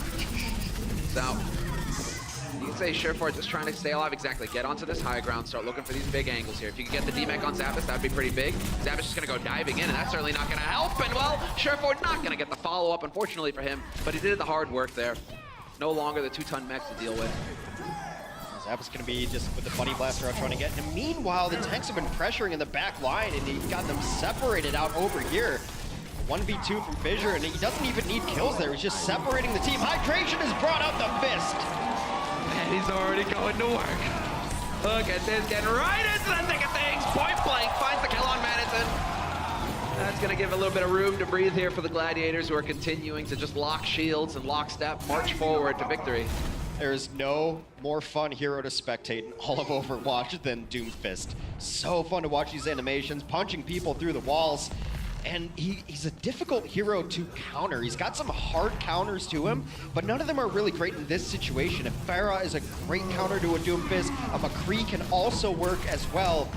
But now they're just trying to get him off of the high ground. He finds a support in the back line again. That would have been monster. He could have connected. Zebasai still very low, dangerously so, but with Valky's recharging fast, and while the window has closed, doesn't really matter though. Hydration, no hesitation from him. Manages to pick up the big kill there on Zappis. Nearly finds Swoosh as well. And guess what happens next? You're gonna go for the res? I don't think so. Zebasai flattened. Hydration playing this Doomfist to perfection. The combos of, look at his HP. He's sitting at 400 health. Hydration, Doomfist only starts at 250. He's able to get all the way up there, get all that damage. Maybe it's 300. Anyway, it's not 400. I know that much. Doomfist, of course, for those you unfamiliar, gains the shields based on how much damage he does. He punches the life out of his opponents and adds it to his own total. There you go, exactly right. And there we yet another monster kill. Supe not even able to make it out through the door. And well, he's gonna come back here, mine the back line. He will get topped up again. Great heals coming through here from his support line. And well, the show continues here with Hydration, point blank. There's the Earth Shatter coming through from Swoosh. He gets overwhelmed instantly. Great focus coming in there from Shore4. The boot back from Big Goose, but he will get found in the end.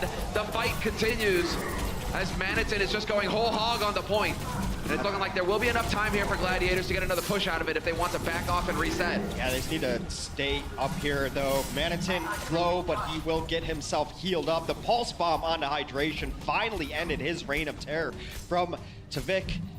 So very nice. That's one of the softer counters to a Doomfist is a Tracer. You can blink away from the punches trying to come in on you. You can hit with the Pulse Bomb because he's a bigger target. Nice there as Florida finally stabilizes here after what seems like a relentless offense. Yeah, man, Hydration, man. He just continues the reign of terror. There's the stick. Perfectly done by Shore4. Backline gone. That's going to make life a bit more difficult here for Florida Mayhem, as it's now Zupe under pressure. Surefour finding kill after kill, and now he's just got the big old battery to pump damage into. Maniton is out of it, and he's on the hunt now, looking for more.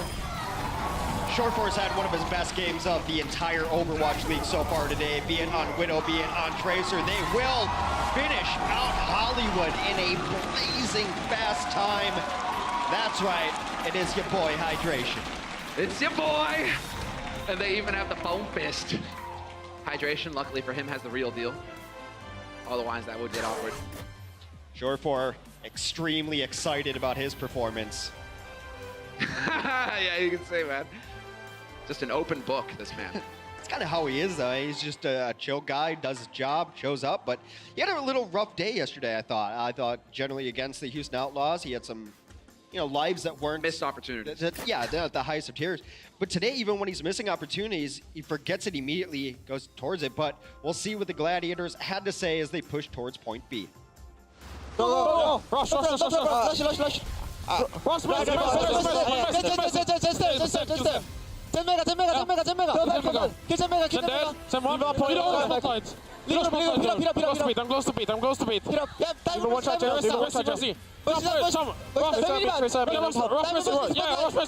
Rush, spotlight. Mini up point.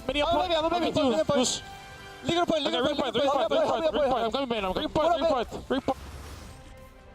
Well, that was definitely a bit more of what we expect from the comms. Just a bit more chaotic there, not quite in terms of the setting up the play or closing it out. But they are getting on that focus call, and I do like, it's just like, all right, rush, get in there, take the fight to them. I really like what Gladiators did just based on their composition stuff. I mean, you don't even have time to really figure out why they're doing what they're doing, and then they're off to something different anyway. So, hey guys, let's switch. We need to counter this May. Oh no, now there's a Doomfist, and it just makes the other team. It forces them into an odd situation. If they don't know what you're doing, they can't react to it, and they find themselves in unideal compositions very often. Gladiators are going to run a defensive Pharah here, double projectile. Surefour and Hydration both playing projectile heroes, and a Junkrat and a Pharah. So it's a lot of incoming damage. I think they're expecting, and they're right to do so, that they're going to be facing a Reinhardt. That shield is going to mean absolutely nothing in short order. Yeah, it's going to get melted. It's going to get melted. You can already see just the grenades getting lobbed in by Hydration, who's already up to 37%, 45% on his ultimate, and finds the kill on Tvik. Florida Mayhem instantly turning tail, running. There's just a world of hurt here. And they're going to resurrect Tvik. They know that he is going to have to be the answer to Surefour in the sky to at least try to pressure him down. But Surefour is going to have a Mercy in his pocket too. Hydration takes down Tvik again. They can't even get through the front door right now. They're just getting pummeled every which way. Florida Mayhem, that is. I mean, it's great for Zebo. It's great for the supports because they're going to get a whole lot of charge off of this. Rockets, you're not usually closing the kills, and so Zebasai gets to just farm ult. So he will have Valk for the next push. If this happens again, I'd like to see Maniton switch perhaps to Zarya. It could be very good against this composition. Tyre comes in over the top, finds two! Now that they're both back in spawn, might be time to consider different heroes. Yeah, maybe getting into more of the dive sort of approach, just trying to launch your way through this doorway. And it is going to be Swoosh changing up to the Winston. Yeah, I mean, I don't know what the... Full overhaul here. I don't know what a dive is necessarily going to target here. You have to assume it's going to be Shaz, but he's going to be sitting with Hydration. You don't necessarily want to jump into a Junkrat position.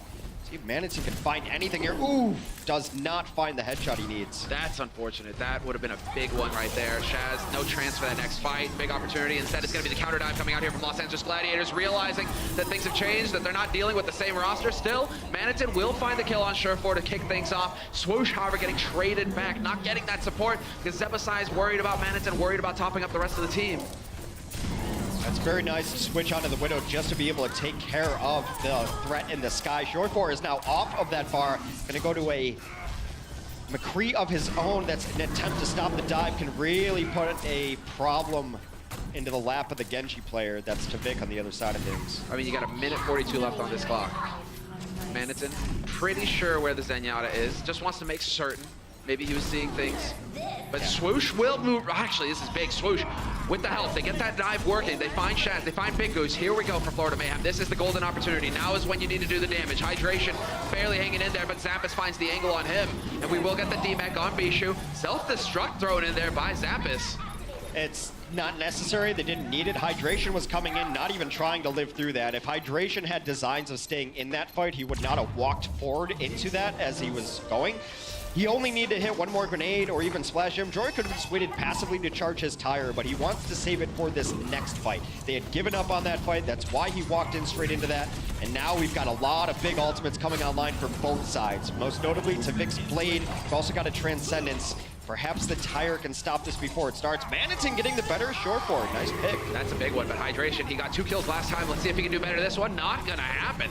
Just hucks it right in there and doesn't really find anything for himself. Swoosh, hoping. Zupe, please. Zupe, heals. Please. Don't let me die. He's just going to back up with his team, get himself healed up here. Avoiding that pack for the moment, was trying to get a little bit of healing, but no need to charge up the healing there. Both of his supports already have ultimates going. Manatin died, Manatin resurrected. These fights are taking place in strange spots. They're not making much progress right now, Florida Mayhem. See, Vic worried, not quite sure what to be looking for Surefour. Just going out with the reflect. Now he's found him, but he's kind of stuck in here. Surefour's got that angle. There you go, reflect in. Oh, he nearly gets him.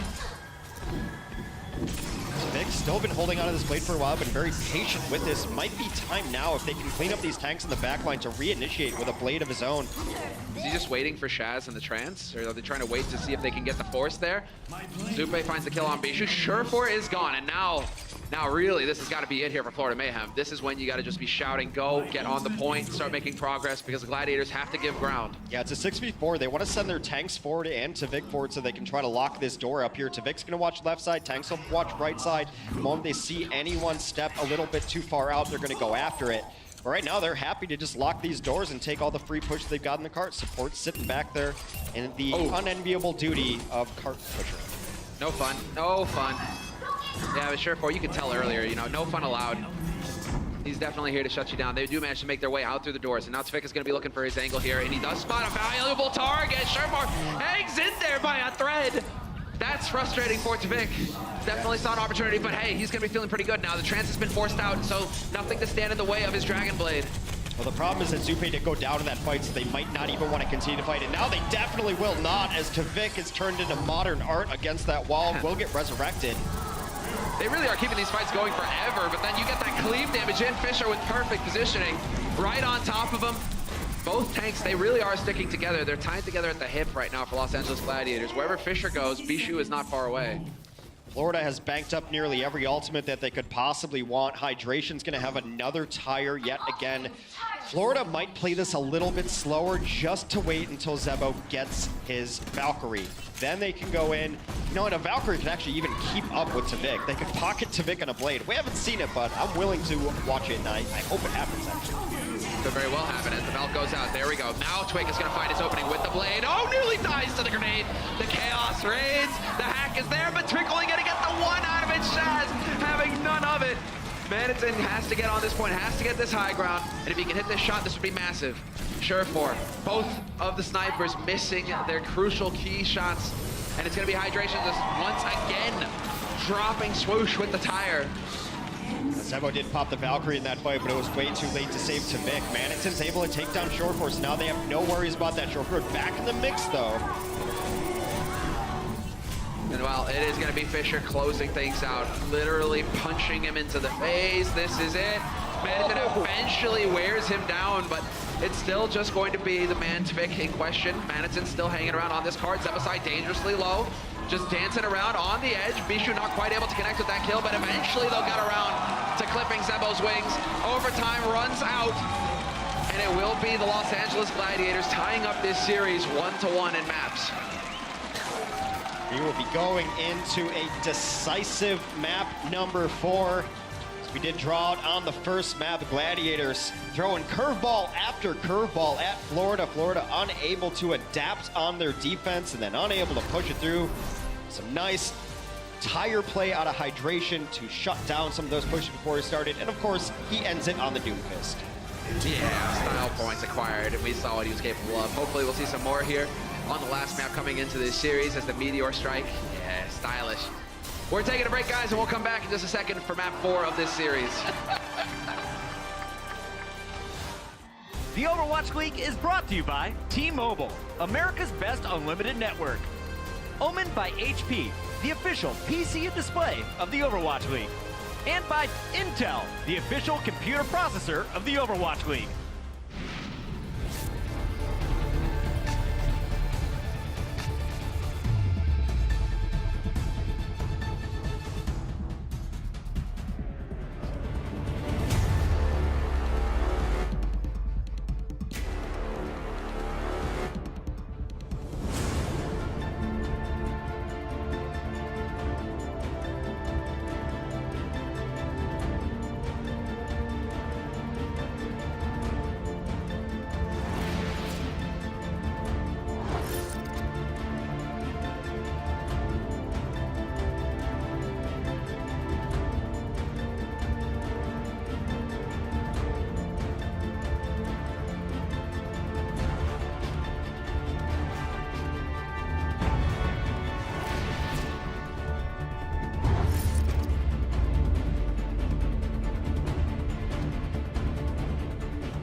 Three, two, one, and live.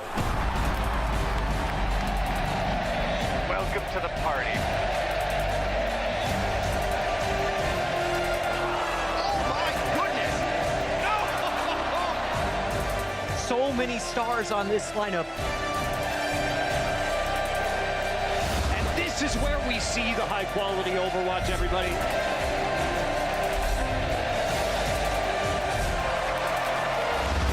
Fun and games, it's time to get the job done.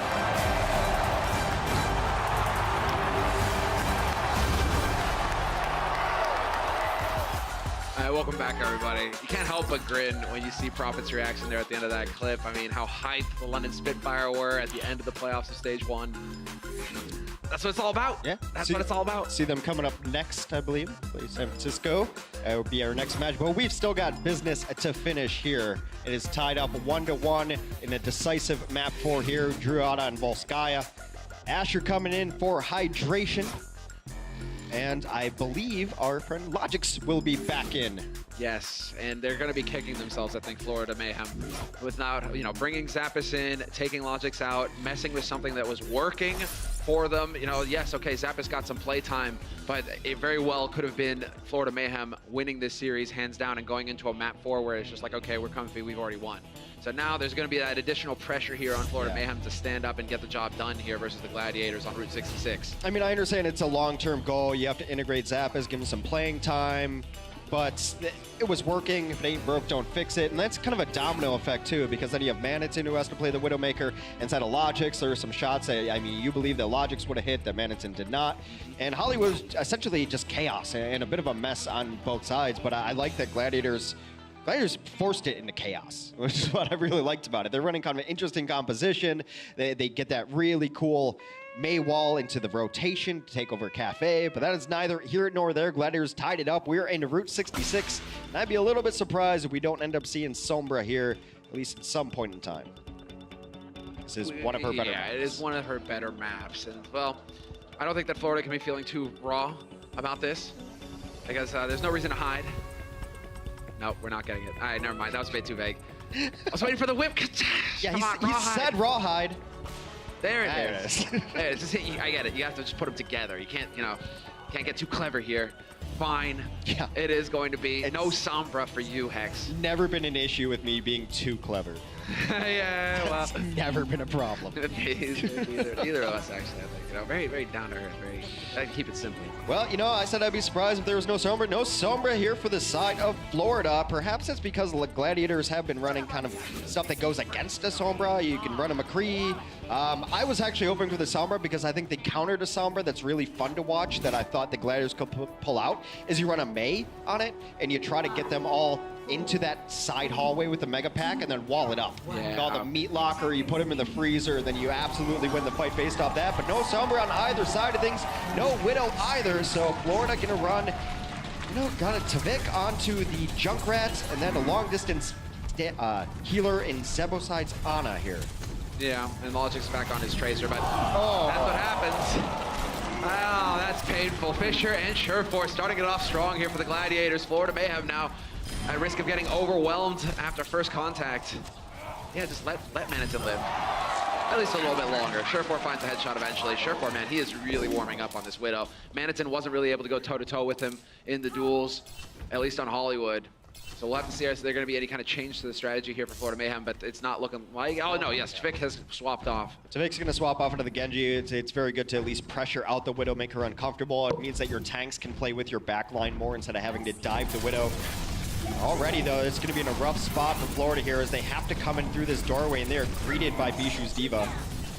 Yeah, the Diva, the Discord Orb, you do not want to be the instant going through that door first. You're just going to get pummeled, melted, and turned into a carpet. Big Goose does manage to actually get the res off, though, so the push can continue. Sureforce with the kill on Logix. That's a big one. No longer the threat there. Logix was trying to get in there on those squishy targets, but it's just not going to happen for him now. And which means that, really, Sureforce just has free reign. Tvik can't even get close to this guy. Yeah, there is absolutely nothing they can do on the ground. Tvik's going to come in, but he is treated to a rifle butt to the face. And that is the Gladiators taking first point with relative ease here. It's just those early pickoffs that throw everything out of order. I mean, Tvik was not expecting the shot to come through the sign and hit him in the face, and then they have to retreat on that, puts them in a poor position to really even re-engage. Both the tanks have to come in through the corridor, and still no great answer to Sureforce's Widow as he is taking a lot of aggressive positions. Yeah, getting out that aggressive is important. Well, there we go. Logix changes it up, and now Sureforce is going to have a threat that he will have to deal with. Swoosh gets nano boosted, so doing a little bit more damage as well as taking less damage. But we will get the res up on Sureforce, so let's see if Gladiators are able to keep this push rolling as Fisher goes ahead and turns Tvik into a fine paste. And he continues, finds Logix as well. Both DPS dead for Florida Mayhem now. Yeah, that nano very early on to Swoosh was a little bit questionable. They had already just gotten a kill. They didn't really have the good targets in the sights to use that nano and get all the pressure in there. You'd ideally like to jump in with a group of people, use the cleave damage and the boost from the nano to get a lot done. Not going to have that to work with the next fight. The Gladiators' relentless offense continues, and Sureforce is able to see through walls now. Hey, there we go, Asher. Saw a chance, a moment there where he could. Oh, he does eventually find the kill. Tvik is gone. No Dragon Blade here for Tvik in this next fight. That's going to open up the back line here for Asher to just come in and play with his food. Sure enough, you will have Logix just doing the best that he can, but that is not an easy duel for him to win. Has to hit the headshot, essentially. And they are just going to... Wow, this is super smooth from Los Angeles Gladiators. It's really interesting that they were completely unaware that Asher was behind them after he just took down Tvik. The comm has to be there that Asher is in the back lines, and of course he's going to go into the area where everyone's trying to peek, but it seemed like no one's even looking for him. Almost got the Zenyatta, took down the Widow. Logix now will have his own infra site here, so maybe he can try to stabilize on this defense, but they need to find a couple of kills together. So far, it's been completely one-sided. Vic just needs to find something. Yeah, there we go. That's one way to do it. Dash into the back line, looking for more. Not gonna quite find it. Does manage to get back around the angle, but unfortunately, that blade does not extend infinitely. It's gone, and well, they continue to make progress here, Gladiators. Although Swoosh has got the high ground now, he can just drop down onto this point and save the jump pack to get out of dodge if he needs to. Well, Asher has yet to die in this match so far. He's on an 11 or 12 player kill streak. We'll see probably with the next kill, but they have not been able to deal with him. Not even looking at him, though. This is a dream scenario for a Tracer, but no one's even shooting at you. Now Transforced out, now feeling the heat here. Zupe and Zebasai will have wings in just a moment as well. Tavik getting hunted. Does manage to get the reflect off, buy a little bit more time here, allow for Zebasai to not waste any time at all to pop the wings and get out there to crank out the healing. Is he going to be able to find Logix though, as Asher eventually going to fall to Tavik, but Surefour in the meantime was doing the damage. This is in favor of the Gladiators. They've gotten just too many kills here. Surefour will finally fall. Logix able to pick up that kill. This might be enough to finally stabilize the blade, looking for a little bit more. I think the Gladiators may finally have to regroup, but they've still got tanks and healers on the cart. They're going to take as much push as humanly possible. Yeah, look at this angle here from Fisher. If he stays behind the cart, well, Tavik was on top of him as well, so it's looking a little bit tough there for him. Logix with the headshot. And there the follow-up. Bishu gone. That will end the push here for the Gladiators, but they have 3 minutes on the clock still. This is fairly comfortable for Gladiators with these ults racked up as well. It is fairly comfortable, but this is often where you see a lot of teams switch their tank line into something different, into a Zarya and a Reinhardt because of the small spaces to operate. Dive is a little more difficult to run here, especially there's going to be a Widow way far in the back line on the America truck back there. So it's difficult to get back there. Surefour still trying to find these openings, but you'd have to think that a McCree might be more comfortable with a giant shield in front of him as well. Exactly, it just allows him to get the Deadeye out. And there it is, Logix with the body shot. Logix will eventually lose that duel. And so they do manage to continue forward here, Los Angeles Gladiators. Now it might get a bit difficult here for Logix as they continue to make progress forward. It might get to close quarters time. Asher on the hunt for yet another target. He's gonna find one there to go ahead and team up with Fisher to find the kill on Tavik. They did get a shield there towards the end as Winston was able to drop the bubble in front of the dead-eyeing McCree there. Probably kept him alive from a follow-up shot that would have killed him. Logix able to take down Big Goose, though. That could be a kill they need. Now he's going to switch off onto the Tracer. That's big. Shaz just keeping an eye there, making sure that Surefour's got the protection necessary. In the meantime, Asher, well, he's clocked in. He's going to work. And he, never mind. One step too far, goes up with the self-destruct. Maniton's going to be happy about that one. Might as well have had a bow on him. One toke over the line, an uncharacteristic mistake there. Another Deadeye comes out. That shows you how much Surefour has been doing on this McCree, the consistent damage. Trying to deal with Logix in the backline, but a beautiful blade will end this fight. Perfectly timed. Surefour didn't have the flashbang. No way to stop Tavik. That's got to get called out as well. Tavik was right on top of him immediately as soon as he knew there was no counter. So Tavik will get the DMEC on Bishu. Leave him alive. Let the baby diva just run around. All right, 1 minute left on the clock to try to finish out Route 66 for the Gladiators. They used every single ult that they had going for them. Sans Pulse Bomb here. Still no great answer to Logix in the backline. They're going to try to rotate, I think. Maybe try to come up the stairs and just walk it up. They kind of missed that opportunity to really eliminate Logix, or at least eliminate some of his sight lines. If you get it right on top of him, then maybe it gets a little bit more difficult. Instead, it will be Asher here, continue to try to do the damage.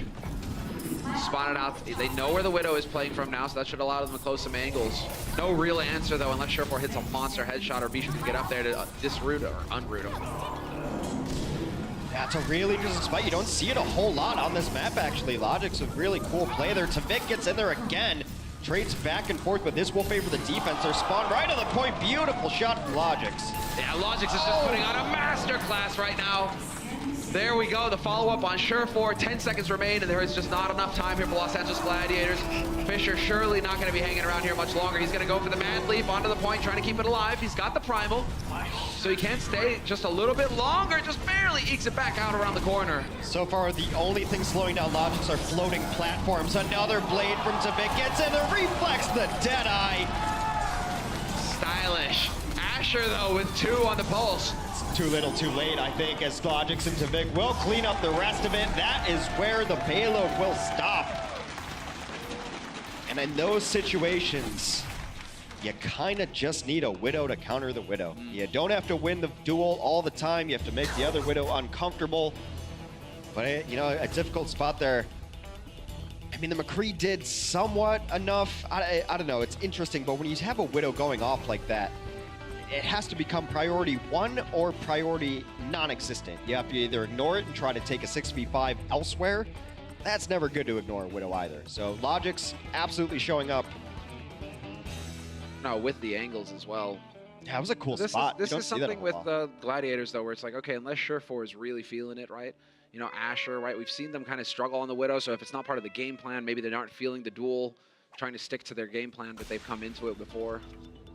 Yeah, it's an interesting point. It's one of the reasons you see so many people switch off of the dive tanks there is the architecture simply doesn't allow for it a lot. There's not a whole lot of great places to dive onto. And even if you dive that Widow in the back on the truck, there's a huge pack right behind her there too. So she can just get off of the America truck back there, get a huge pack. And then if further pressure comes out, just go back to spawn. I mean, that's where Widow's going to set up in a lot of safe positions. A lot of teams will switch onto a Reinhardt and a Zarya because those are game-ending ultimates that you can build up to around the 2-minute mark if you want to make those switches.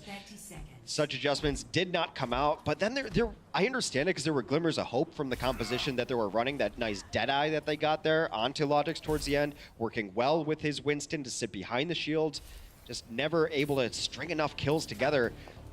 And then Surefour was getting constantly pressured by Tvik as well. I mean, Tvik had a very nice Genji game towards the end of that after the defense somewhat non-existent on first and second point. Once that flashbang is out of the picture, that's where Tvik is definitely going to be feeling pretty good about himself. All right, time to get the action going now. Florida Mayhem are going to be the ones to change sides, get on that offense. Los Angeles Gladiators on the defense. Manitin straight out into the open, trying to figure it out. What are we dealing with here? Surefour will be on the Widow to start things off, but now we have Tvik on the Hanzo. He hasn't changed. Seen this before. I like it. Pre-fire around the corners there. And there's the pick.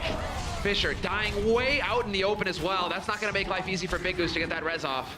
Big Goose is not even going to try. You can't go resurrect him when he's just sitting under a Hanzo that's just asking for death right there. So they're going to have to just pull back. They're going to wait for Fisher to come back into this mix. You see them retreating very far back, but Fisher's coming back into it. They haven't given up too much ground here. Still a lot of chances to fight out here. Yeah, there are opportunities. Exactly. There we go. Now going to get a bit of that. And there it is. Oh, they trade. It is possible perhaps for Zevo to actually get that res off if he wanted to go for it. Big Goose will bring Surefour back into the fight. Once again, that Widow dying so far back makes that Mercy play just a little bit easier. And so Los Angeles Gladiators this time will repel the offense. Self-destruct by Manitin just to get the new mech, not waste any time. Really good job from the Gladiators healers though, because Bishu was right about to die. They put the healing orb on him and the mercy beam on him to keep him alive. Just so important because now he doesn't have to waste time trying to get back into mech. He's gonna have self-destruct ready. Double sniper, I like it though. Logix looking to win this duel, but Surefour being very careful about these angles. Now with the infrasight, he can see through walls. Swoosh, he's not gonna worry. I mean, he's gonna have, it's like hot feet. Keep jumping. Just gotta keep jumping. Gotta keep jumping. Keep moving. Keep moving. The floor is lava. Spider, you know, asked him for a drink, and this is what happens. Surefour, he didn't get it. Tvik is dead. Now they're gonna fight inside the room here. Very chaotic. Zevo's gonna use his resurrection on Tvik, and they've taken down Fisher yet again. This one, Florida's been so successful, is focusing down the main tank. A beautiful dragon from Tvik takes down Big Goose. Asher will fall too, but nice swing back here from the Gladiators. Yeah, Shaz there to collect that one. Logix the parting shot, but it's a little too late for the theatrics here. The Res and Gladiators will be able to run back in here. Tvik has gotten off of the Hanzo, going to move over to the Tracer instead. Very good work in concert with your Widow. If the Widow doesn't hit the closing shot, you can call out that damage, and Tvik will be able to close in and finish that off. Not necessarily the same with a hero with inconsistent damage like a Hanzo. So now just trying to secure more kills. Well, this is going to make it a little frustrating here for Logix. Yet again, Surefour. Oh, here we go. Asher going right into the back line. He's got his tanks to back him up as well. And Fisher going to punt Zupe off the side. Unfortunately for him, Zebasai's got wings. Gets Manitin as well. Fisher right now going to work. getting in the damage, giving him the scenic tour. And you see why he's been such a priority target for Florida, because if you let him alive, he will kill your entire team. Shore 4 is going to have his work cut out for him in the Widow duel. They're actually just hiding right now. They know that ultimate was up. Never mind, Shore 4, impatient, gets domed. Gets domed at Big Goose this time. They do follow up on the Widow kill. Big Goose gets caught trying to get the res off. Golden opportunity here for Florida Mayhem to push forward the victory on this first point. At least Zupe wins the duel versus Asher. And yes, Florida Mayhem off the back of that pick. Logic's creating the opening here, and the team just flood through. Step aside now, we'll have the Valk as well, so they will have one of the support ults to work with. That's a great fight for them because they didn't have to use a whole lot of ultimates. Both tank ultimates up and a Valkyrie to continue to go through, but this is a long stage to push through. Very windy road, 2 minutes and 40 seconds. They can't really afford to lose a fight. Maybe one, probably not two. You have to kind of execute this as flawlessly as possible. Ooh, Bishu. That's never pleasant. Bullet to the face. It looks like Logix has finally figured out where Shore 4 was as well and decides to just go for the infraside. Fight moves in. Asher's there to go ahead and create the opening. Swoosh is gone. Pulsed, dead. Logix, this would be a big kill, but he can't quite connect. And it's Bishu that will find him in the end. Trying to kill a Valkyrie Mercy is an effort in frustration. They're so twitchy, you move around so quickly. The Guardian Angel ability, able to fly 2 targets. Just when you think you have her, yoinks down to someone else, all over the place. It looks a lot easier to do than it actually is. And now they have to completely reset. We are under 2 minutes. Logic's going for a giant shot. Does not see what he's looking for. It's a nice peek though, because that's often where a defensive Widow would be set up. You gotta go for the plays. And well, once again, the Los Angeles Gladiators, the tanks, just throwing themselves into the fight. That Transcendence keeping everybody alive, and that gives the space here for Shore 4 to find the first kill on Tavik. Gonna slow things down here for the Florida Mayhem, who only have 1 minute and 20 seconds left on this clock. It's the Gladiator style, though, to play aggressive on that defense. That's very interesting to try to take a fight where they just did, but they're completely safe to do so because Fissure had Primal Rage up, gets to the back line, causes a little bit of chaos, hoping to maybe even bait out some ultimates from the other side, and then just Primal Rage is out. See you nerds later. Yeah. Peace. Well, there we go. Somehow that happens. Fissure just tickling him, and eventually, you know, tickles can be lethal. Take your word for it. So far, the defense looking fantastic here for Gladiators. Just we're down the right amount of aggression. They have to win this fight and the subsequent fights as well, because now we're looking at an overtime push. You're not going to win one fight and get this card all the way to the end. So this is do or die now for the Florida Mayhem. They do pop their Valkyrie immediately. Big Goose, no such opportunity. Great pounce there, working together, following on Fisher's lead. That's Asher there to back him up. Could go for the stick here if he wanted to. Still has that pulse, doesn't want to get it eaten up by the D-Matrix though, and well, eventually that's going to cost him his life, but the rest of his team are dead as well, so Florida Mayhem now should be able to get around the bend before Los Angeles Gladiators can get back in here. That's a tactical death, though, by Asher, why he didn't use his Pulse Bomb. It's actually one of the ways you can crack through this gateway, too. He knows tanks are going to be waiting for him. Swoosh playing the bouncer. You can double blink and just toss a bomb onto this. Now he's got Manison with him, so not quite the case. But again, you hear the music. We are in overtime. Florida has to continue pushing this. They have to get out through this doorway now. Gladiators, and well, they are just going to manage it. That bubble perfectly placed, eliminating some of the angles there for Logix, making it a little bit more frustrating for him. We will trade tanks right out the gates though, and Manathan with a self-destruct over the point, looking to do the hurt.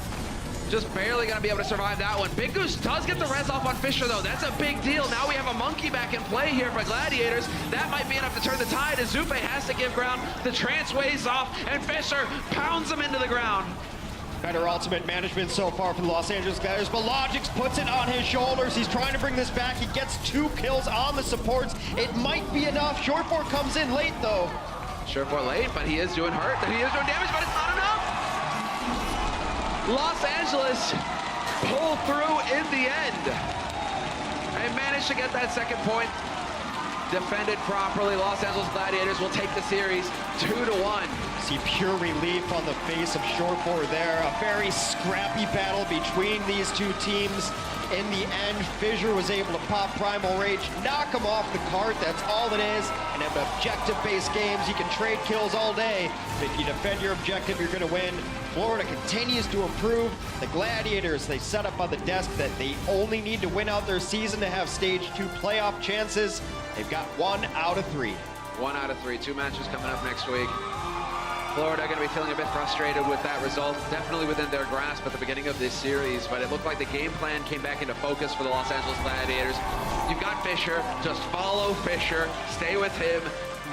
Just follow up on his plays and get the kills. And you really saw a lot of that there towards the end on the defense. So the Sugarport fans definitely going to be hyped about this one. Bit of a highlight reel coming in. And we're going to take a break before we hear what the desk have to say about this match.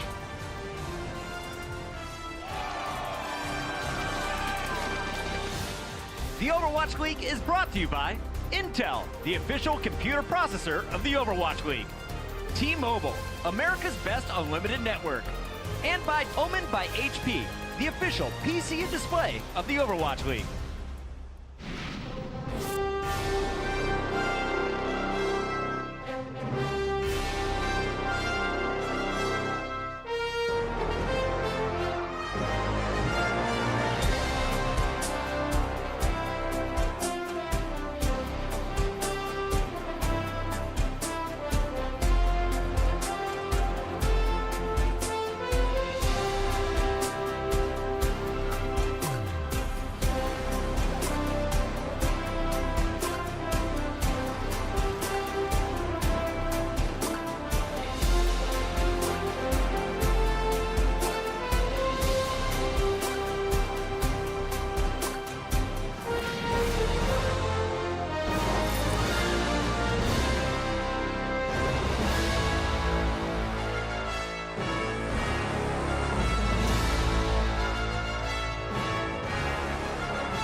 Hey everyone, this is Zoe and I'm joined by Surefour from the LA Gladiators. What a close match against the Mayhem. Now, you and your team, you've been coming up with a lot of different looks as of late. Who's cooking up all these compositions? It's a mix between the players and the coaches. The coaches will always look at what the other team are doing and try and figure out what we can do for like either cheeses or first point attacks. So like our May Reaper thing, we think it's really good for people that play really slow. And for the Ilios thing, it's like, it was just a bunch of role swapping that we needed to do based on what players we needed, but it's mostly coaches and players. On Mondays, we have experimental days where the players can just do whatever they want and then we see what works. All right, experimental days, I like it. Now, you just mentioned it, the role swapping we saw on Runes, on Ilias. We saw Shaz on Tracer and all sorts of weird things happening right there. Now, when we were in the makeup room this morning, Shaz actually said, oh, I actually only played on Tracer like twice during scrims. So what gives you guys the confidence to run such a quote-unquote risk? Well, Shaz on one of his alt accounts is always playing DPS and ranked, and he used to be a DPS player before a support player, so we just have the confidence and he has the confidence to run it. And Hydration is a troll and just plays whatever in ranks, so he's like, yeah, I want to play Lucia. So we needed a Widow as well, so Asher's on Widow, but then we needed Tracer, so we switched Shaz, and then we put Hydration on Lucio. And when Bishy was sick, we actually had Goose on Diva at one point and Hydration on Mercy, so everyone switches around. We're pretty versatile. All right, Chaos, I like it. Thank you so much, Shufor. Good luck next week with your games. You still have to win all of them to make it to the playoffs. I'm pretty sure all your fans are cheering you on. But for now, let's head over to the desk to break down the action of the first series today. Thank you so much, Zoe. One more time for Short4 and the Gladiators. A big 2-1 victory tonight, and you gotta love the versatility. When we looked at this squad, you now have to recognize they've beaten the Valiant, the London Spitfire, the Houston Outlaws, and they've added the Mayhem to the list today. Let's talk about this first game, Sideshow, and really walk me through what you were expecting when you saw Hollywood being loaded up in. We saw a new addition being back in the mix here for the Florida Mayhem. Zappis was playing. Yes, and this is what they did when they played against the LA Valiant as well. They like to run Zappis when it goes over to Hollywood. And this is because they have a triple tank composition and they have a couple of different variations for their DPS. Got a ton of people who can play Widow, ton of people who can play Tracer. So adding Zappis in instead of Logix is their strategic play for Hollywood, but it isn't working out so far. Yeah, they lost yesterday on Hollywood, so they figured we're going to go for it again. But my biggest issue with it is Logix has been on fire. Logix has been such a backbone for this team. Would you sacrifice your set strategy that is going to be read the second time around over the player that has been clutching out maps time and time again? That is just wrong for me. I feel like they should just stick with him and see what he can do, because he's already brought so much that the set strategy with a player that's already new to a new addition with Zappis is just not working out. Had they gone a little farther, this could have been a different series. There's still some time there for them to figure out the triple tanks. That's probably why you're moving Manitin. Let him play the Roadhog a little bit. Move Zappis over to the Diva. Didn't work out. So now you've blown your lead here if you're Florida. This was your chance to seal the deal. But let's talk through some of the big plays in this one. Where do you want to start, Sideshow? I love it when you give us the breakdown on a television. Yeah, so I've got a breakdown here for you as well. And this is, of course, the May Reaper composition that we saw coming out from the LA Gladiators. So here you see they're all bunched up, all 6 of them. I don't expect you to be able to read the names. They're all right on top of each other. And the general plan for the LA Gladiators is that they're going to come around here through the back room and take control of Cafe. So this is their route. They're going to encounter Tvik on the way. So he is stationed around this area in the little corridor there. So they're going to try and deal with Tvik, and the threat that's coming out on the other side is, of course, Swoosh with his hooks. So he can try and hook them as they come out of this door, and also the Soldier 76 and the Zen spam can hook them there. So this is why they're running Shaz with this May. So as we run this one forwards, you can see this May wall. I'm going to pause again. It blocks off any possibility of them getting hooked or getting spammed down with a Zen right click, and they charge straight towards Tvik. They're going straight into him. What can you do against such high health pools and a Reaper right in your face? He gets run over instantly. Tvik goes down. Now I'm going to pause it again, and you can see that the fight is all happening to take control of Cafe. The Florida Mayhem are going to be forced to back off here, and as they leave the advantageous position of Cafe, they're giving it all up to the LA Gladiators. Now I'm going to pause again, and you can see that they've used the ice wall. This wall is blocking off any hooks or any spam that's going to come through this lower exit, and now they're waiting for the cooldown to come off. As soon as they get that cooldown back up, they get a snipe onto Zebasai, it's straight back in. Another May wall comes down, and then the Reaper's straight on the point. As soon as the Reaper's on the point, that is annihilation territory for LA Gladiators. There is nothing that the Florida Mayhem can do. And I love this strategy. It's just so colorful, it's so well thought out. They know exactly what they're doing, and they execute. If they're playing a slow comp, we're going to be running a May Reaper into you. Just heard it from the Gladiators. I love this new energy that we're seeing from the Gladiators, the confidence to run these new compositions. When you look at the highlights, though, we got to focus on one guy during this, because the most exciting player for me to watch was Hydration. He did it on multiple heroes, but his Doomfist on defense, absolutely phenomenal, guys. Excuse me, Doomfist on the attack, How is this guy able to be so effective, and how do you shut him down in the future if you have to play against him? Well, he's so effective on Doomfist because he has a lot of time on this hero, so he's been practicing this one for a very long time. But the fact that the team plays around it makes it that much better. Notice how clumped up they are. They're trying to run this in a similar way to how they ran their attack. They run these compositions that want to fight in close quarters, and they position everybody else within that confinement, which means that the Doomfist, as Hex was pointing out, is sitting at 400 HP the entire time. And here you see Hydration getting picks on the Junkrat 24/7. The fact that he killed Tvik twice, then gets a Riptire and stalls out again, he single-handedly stalled 2 minutes. Yeah. Off of the Florida Mayhem attack. And you can see in both of those instances, the Florida Mayhem are running loads of tanks. They've always got Swoosh on Reinhardt, they've got Maniton on Roadhog. This is very readable. As soon as they put in Zappis, you know they're going to be running tanks. So you get the Doomfist out, you get the Junkrat out. They know exactly what the Florida Mayhem are going to run, and they have Hydration there who can play all of these counter heroes. So the plan was there for the Gladiators. It worked out well. Easy clap there for Hydration and the boys. Doomfist, so fun to watch. And remember, when we go into stage 3, he's getting even more minor buffs. Hydration's going to be a monster. Let's take it now to Route 66. Florida has to win this if they want to steal the series back. Now you have the Gladiators potentially on match point. It all loads up here, and things are looking okay for Florida on the attack. They showed us a Hanzo, they showed us the Widow composition, but eventually got some momentum going with the Tracer. What did we see from the Gladiator side of things? So the Gladiators start out with the Widowmaker, and when you look at the initial attack on these compositions, especially with what Sherfor was mentioning, your initial compositions, it's kind of like poker. It's the first hand that you have, and so the best composition that you can have sets you up for a much easier decision-making tree later on, and that's what happened here. Sherfor gets a pick off to Tvik, and the push is already over. They're snowballing. By the time they hit the third point, I believe it was like 21-3 in kills, so the composition from them to open up the map just got them so much momentum.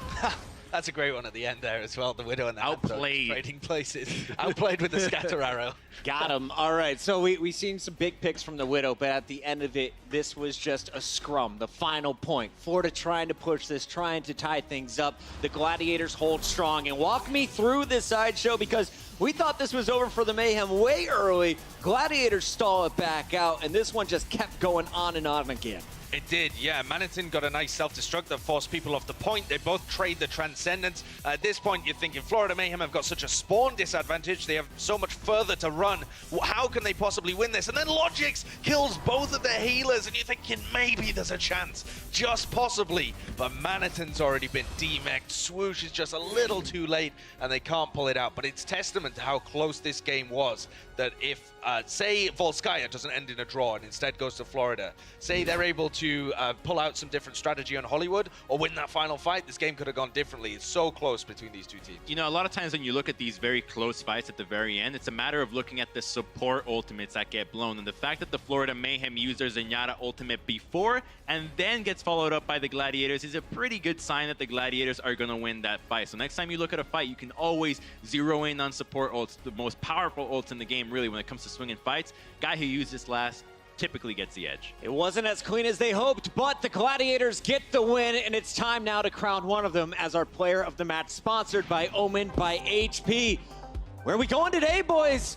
We're going to Sherfor. Canada. We're going to Canada. Go Lane! Because the thing is, even though he had a slow start to Volskaya, this clutch at the end in Time Bank really secured them the draw and really the victory in the match overall. And then he had a phenomenal series as he went throughout, playing Hollywood and then Route 66. The guy just turned up. Yeah, that pick on Tvik was 18 seconds into the game, really. So can you ask for a much better shot than that? You get your grapple hook, and this is what happens when Fissure doesn't get to pop off. You have teammates that can back you up. So I'm sure he's feeling very relieved. He's brought everybody up to a standard where now he can count on them to pick it up when it's due. What an awesome stage for the Gladiators. They pick up another big win today, and that means next week, if they can finish off their last two opponents, that'll be Philly and Boston. We'll see them most likely in the playoffs later on Sunday. For now, though, we got to take a break. When we return, we got another big one for you. London looking for the 4-0. It's not going to be easy, though, as they're taking on the Shock and a brand new face in the roster. We'll be right back.